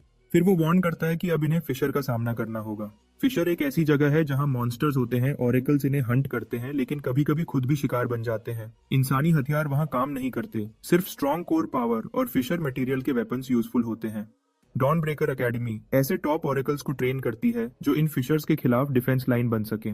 जांग हुई सबको कहता है कि लाइब्रेरी जाकर और नॉलेज लो, और फिर उन्हें ट्रेनिंग हॉल में कॉम्बैट प्रैक्टिस के लिए भेज देता है। इंस्ट्रक्टर उन्हें बताता है कि स्टूडेंट्स अपना स्केड्यूल खुद बना सकते हैं, लेकिन उन्हें वार्निंग भी देता है कि यहाँ सिर्फ वही टिकता है जो एकेडमी के टफ रूल्स को अडेप्ट करे और स्ट्रांग बने, वरना बेकार समझा जाएगा। इंस्ट्रक्टर सब स्टूडेंट्स को देखता है और नोटिस करता है कि उनके चेहरे पे जरा भी डर नहीं था। तब वो मुस्कुराता है और कहता है कि यही देखना था उसे, मतलब कि सब कॉन्फिडेंट हैं और चैलेंज से नहीं घबरा रहे थे। फिर वो प्राउडली अनाउंस करता है कि फर्स्ट असेसमेंट सक्सेसफुल। सब स्टूडेंट्स को रिवॉर्ड के तौर पर एक स्किल स्टोन दिया जाता है। ये एक क्रिस्टल होता है जो किसी कॉम्बैट एबिलिटी को एब्जॉर्ब करने की पावर देता है। इस बार जो एबिलिटी मिली उसका नाम है वाइज आई। ये स्किल स्टूडेंट को ऑटोमेटिक सेंसिंग और फिशर स्क्रिप्ट पढ़ने की एबिलिटी देती है। फिर इंस्ट्रक्टर उन्हें बताता है कि 2 और टेस्ट होंगे। पहला एक एंट्रेंस टेस्ट है जिसमें उन्हें एक लो रैंक फिशर क्लियर करना होगा, और दूसरा टेस्ट ये है कि उन्हें आधे साल के अंदर डी रैंक तक पहुंचना होगा और अपनी पोटेंशियल जगानी होगी। कुछ स्टूडेंट्स ये सुन के पैनिक हो जाते हैं जबकि कुछ रिलैक्स रहते हैं क्योंकि उन्हें डी रैंक तक पहुंचने का तरीका पता था। इंस्ट्रक्टर उनकी टेंशन देखकर उन्हें अश्योर करता है कि एकेडमी उन्हें सप्लीमेंट्स देगी जो प्रोसेस फास्ट कर देंगे। फिर वो चिल्लाता है सीनियर्स कम इन, और हॉल एकदम साइलेंट हो जाता है क्योंकि सामने आती है एक खूबसूरत लड़की लिनैन, जिसका प्रेजेंस ही सबको इम्प्रेस कर देता है। इंस्ट्रक्टर कहता है कि ये सीनियर्स फ्रेशमैन की टेस्ट में हेल्प करेंगे और स्टूडेंट्स को गाइड करता है कि अपने मेंटर्स चूज करें। सब स्टूडेंट्स लिनैन को देखकर शॉक हो जाते हैं। उन्हें यकीन नहीं होता कि वो उनके सामने खड़ी है। हॉल में हल्की सी फिजा बदलती है, सबका ध्यान चेनहुआ ग्रुप की तरफ जाता है। एक स्टूडेंट खड़ा हो जाता है और इमोशनल टोन में कहता है कि उसने एकेडमी सिर्फ लिनैन की वजह से ज्वाइन की थी और उससे रिक्वेस्ट करता है कि वो उसकी मेंटोर बने। लेकिन लिनैन उसे मना कर देती है, ये कहकर कि वो सिर्फ मैजिक टाइप स्टूडेंट्स को एक्सेप्ट करती है जबकि वो स्ट्रेंथ टाइप का है। एक और लड़का कह देता है कि वो सिर्फ उनके लिए अपना टाइप बदल लेगा और मैजिक सीखेगा, चाहे वो स्ट्रेंथ मास्टर ही क्यों ना हो। पर लिनैन उसे भी रिजेक्ट कर देती है। वो एक एक करके सब स्टूडेंट्स को मना करती जाती है। उसके स्टैंडर्ड्स बहुत हाई होता है। इंस्ट्रक्टर थोड़ा बेसब्र हो जाता है। वो लिनैन से कहता है कि कम से कम एक फ्रेशमैन तो चूज कर लो, और वार्निंग देता है अगर तुमने एक भी चूज नहीं किया तो एंड में जो स्टूडेंट बचेगा वही तुम्हें डिफॉल्ट के तौर पर असाइन कर दिया जाएगा। उनके बीच में एक गोल्डन बालों वाला लड़का अपने कॉन्फिडेंस के साथ बैठा होता है। उसे पूरा यकीन होता है कि वो उसे ही चूज करेंगे, चाहे लिना ने खुद सेलेक्ट करे या सिस्टम के थ्रू, दोनों में उसकी जीत है। तब हमारा हीरो जो खड़ा होता है और सीधा कह देता है please take me as your mentee. पूरा हॉल चुप हो जाता है। किसी ने एक्सपेक्ट नहीं किया था कि वो ऐसा बोलेगा, लेकिन जब लिनैन कहती है यस तो सबके मुंह हैरानी में खुले के खुले रह जाते हैं। थोड़ी देर बाद मिशन हॉल में जो उससे पूछता है कि उसने उसे ही क्यों चूज किया और इतनी बड़ी ऑफर एक इनएक्सपीरियंस्ड लड़के को क्यों दे। लिनैन शांत सा स्माइल करती है और उसे कहती है ये मेरे पर्सनल रीजंस है, और कहती है कि उसे सब कुछ टेस्ट के बाद समझ आ जाएगा। लिनन फिर उस टीम का इंट्रोडक्शन करती है जो के अपकमिंग टेस्ट के लिए रेडी की गई है। सुहान सुपरवाइजर है। वो सिर्फ तब इंटरफियर करेगी जब किसी की जान खतरे में हो, वरना उसकी हेल्प करना ऑटोमेटिक फेलियर माना जाएगा। टीम की हीलर लीवे है जो रिकवरी और इंजरीज का ध्यान रखती है। जॉलिन लॉन्ग रेंज अटैकर है, वो दूर से एनिमीज को टारगेट करती है। टीम लीडर ली रुई है जो पूरा फॉर्मेशन कंट्रोल करता है और टैक्टिकल डिसीजंस लेता है। ली रॉय टीम मेंबर जो को देखता है और नोटिस करता है कि उसके पास कोई वेपन नहीं। वो पूछता है क्या उसने कोई स्पेशल टैलेंट अवेकन किया है, तो जो उसे नहीं कहता है। ये सुनकर लीरॉय शॉक हो जाता है और सोचता है कि एकेडमी ने इसे एडमिट कैसे कर लिया बिना अवेकनिंग के। लेकिन अब शिकायत का कोई फायदा नहीं होता, तो सब डिसाइड करते हैं कि उसके साइड पर अलर्ट रहेंगे। लियू वे हीलर उसे कहती है कि उसके पास ही रहो ताकि वो उसकी प्रोटेक्शन कर सके, लेकिन जो कॉन्फिडेंटली कहता है कि मुझे कॉम्बैट का एक्सपीरियंस है। ये सुनकर वो थोड़ा इरिटेट होती है लेकिन कुछ नहीं कहती। फिर ली रुई की टीम को फिशर रूम 1 में भेजा जाता है। ये फिशर वर्ल्ड ट्री फ्रैगमेंट से ओपन होती है। जैसे ही फिशर ओपन होती है जो को एक बहुत घनी और डार्क एनर्जी वाली चमक फील होती है। वो दिल में सोचता है कि शायद मुझे यहाँ लेवल अप का की मिल जाए। सब एक गुफा में पहुंचते हैं और लगभग तुरंत ही शैडो डीमन वुल्व्स का एक पैक उनकी प्रेजेंस फील करता है अपनी तेज घ्राण स्मेल से। वो वुल्व्स ग्राउल करते हुए उनकी तरफ बढ़ते हैं। लीरॉय और जॉवलिन रेडी हो जाते हैं और तुरंत उन वुल्व्स पर चार्ज कर देते हैं। वो पूरी कोशिश करते हैं उन्हें मार गिराने की। हीलर लियू वे तुरंत दौड़कर उन दोनों को हील करने जाती है, लेकिन उसे ये नहीं पता होता कि एक बीस्ट उसके बिल्कुल पीछे आ चुकी है।